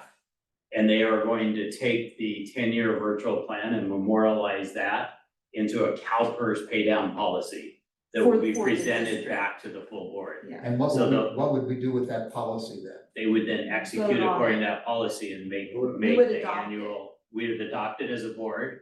And if adopted as the board, they would then follow that policy to implement the wishes of the board.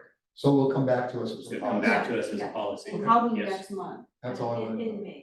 Oh, it is in May, okay. It'll be May, Because we moved the meeting up, I think. Oh, right, I okay, don't yeah, think you can make that's April. true, yeah, I forgot about that. Okay. Do it each month. Moving on to the liaison reports.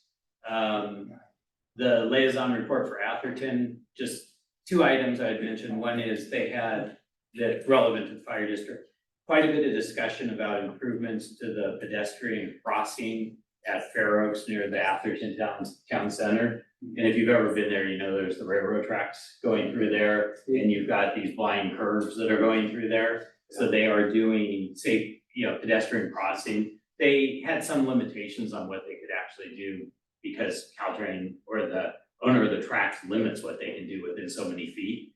But they have a flashing light system and other things to just try to improve pedestrian safety there.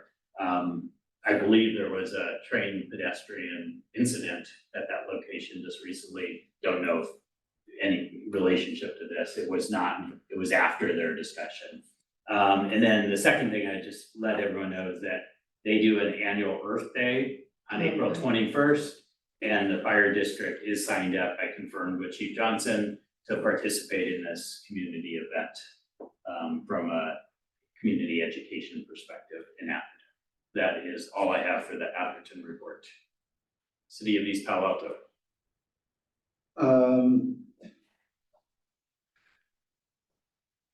A couple weeks ago, the city finished up their budget prioritizing. The city could complete their budget, prioritizing their budget in terms of items. And surprisingly, not surprisingly, disaster preparedness crept in on their list of things to do and prioritize fund goals. So that was a good thing. So They've had plenty of reason to have that as a topic now. yeah, right. Why do you, Change you make a note. Yeah. why do you say that? Just, what triggered that comment or? Just the quantity of, the power outages, the effect on the community. Oh, not East Palo other Alto issues. specific. Yeah, just the whole region, yeah. Okay. So I'm glad to hear that. City of Menlo Park. Well, in the same vein, which is a positive, I didn't actually think it was gonna happen. The city of Menlo Park, has issued the, job description for emergency services coordinator and so forth. Chief, are you aware of that? Have you seen that? I have not seen the job description, but I was on an email thread with Lynn Bramlett that said that they had moved that to. It's supposed to report to the city manager. Supposed to report to the city manager. Yeah, it seemed like they're actually moving forward. They are. Yeah, okay, that's all I had. Okay, County of San Mateo, District 3 and 4. I don't really have much from, I couldn't attend the meetings, I was traveling, but, I mean, the stuff that you've been reading in the media about the landlines and all of that, I think express lanes, there's been more demand, so they're probably gonna, make those more robust kind of thing, so that might, impact traffic and who knows, the needs for us, but I'm gonna start going to those meetings, I just couldn't make it this last time because of some emergencies too. Yeah, the one that clearly affects the district the most is AT&T's Yeah, the land. kind of move with this public communications Yeah. agencies to So- eliminate landlines essentially. And so various cities in the county are actually following suit, and it's not just San Mateo County, it's also Santa Clara County, California-wide. California, Monterey County. But the cities, I think I think the town of Woodside is gonna probably adopt the same kind of language that the board of supervisors has adopted. I mean, that's really, they don't want to lose their landlines essentially. Yeah. So that's the big thing that's going on regionally and probably across the state. Okay, San Mateo County Pre-Hospital Emergency Medical, J did not meet. J did not meet. Okay. When is that next meeting? Is that gonna be in May, Colin? Is the next meeting in May? I hope so. Yeah, right. Okay, ad hoc committee report, emergency prep ad hoc committee, Virginia. Yeah, so we had our final ad hoc committee meeting and we'll be bringing a draft of the policy to the April or May board meeting, basically, but we've had a good time working with the chief and the fire marshal and the volunteer coordinator. They've been very helpful and given practical input and I think it's something that will help us be more prepared, and which we saw was very important in today's presentation. Anything to add, Gary? Nope, nothing to add. Okay, reports, other requests of directors. Okay, hearing none, And I'll I move. have to make one. Yeah, sure. So, I want to thank the chief for putting together, and Michelle for putting together the badge pinning ceremony, which I attended on February 22nd, which was excellent. Lots of people and very successful. So thank you, Michelle and chief, for doing all of that. I think everyone was happy and they were appropriately recognized. So, and also I just want to say that I've been going to the LAFCO meetings, and I was just put on to the budget committee, just basically, which is our function is to prioritize which agencies would be up for a municipal services review. So we're going through that, and tomorrow we have a meeting, so we'll adopt the schedule for next year, or for the next few years. Okay, any other reports or requests of directors? Okay, president's report, just real quick, because I know we're at the end of the meeting, it's about 10 o'clock, we've actually gone through a lot Yeah. pretty quickly tonight. An administrative reminder to everyone, who's a Form 700 filer, you have an April 1 deadline. So just a friendly reminder from your board president on that. Thank you. I had on here the badge pinning as well. Very inspiring to see that, and it was both promotions, in some cases staff, administrative staff, and then also the new firefighters. For me personally, it was an honor to be able to do the actual oath and swear them in, so I appreciated that opportunity. And I would like to thank Director Jones and Crawley for attending that event. I think board visibility at an event like that is really important. It was the families of a lot of our staff members were there, and children and toddlers and teenagers were all involved in the pinning ceremony, which made it quite entertaining.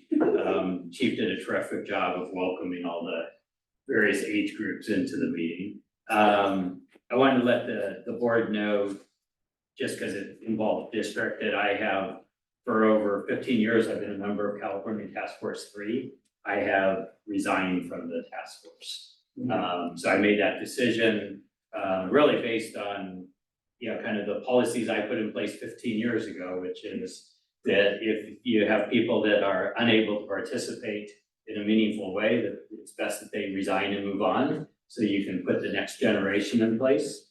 And I kind of felt like with my shoulder injuries and the length of time taking to recover and my inability to do the physical work, that I was taking slot away from somebody in the next generation. So I made a decision to step aside from Task Force 3. I can tell you, I'm really proud to have had the opportunity to participate with them. And I think, that they, as an asset in the district, it's a critical asset for us in the amount of training that our firefighters get from it and the amount of equipment that it puts in for a local disaster that keeps us right here in the confines of our own district. So I'm proud with my association, but it was also the right time for me to resign. So I'm no longer associated with Task Force 3, other than as much as a board member is associated with Task Force 3. And then with that, unless there's any other business of the board, I'd like to just compliment the chief and staff on the event we did tonight, recognizing everybody. I thought everybody from our team did a terrific job talking about it. It was a real joy to have one of the residents involved in it, literally, which is what I think I said at the time, which she literally brought us into the scene. It was like you were there. It was like you were living. Valerie's good at that. And Valerie did a really nice job of that. So, but hopefully what I'd ask is, everyone just relish what the district accomplished in that resuscitation. Resuscitations are very difficult situations, having been involved in many myself, and the outcome usually is not that outcome. So it's a real privilege, especially when it's a young child, to have that positive outcome. And I'm glad that we brought that into the meeting and celebrated with the community. It sends a strong message for why people should get CPR training. So my thanks to the chief and staff for putting all that together.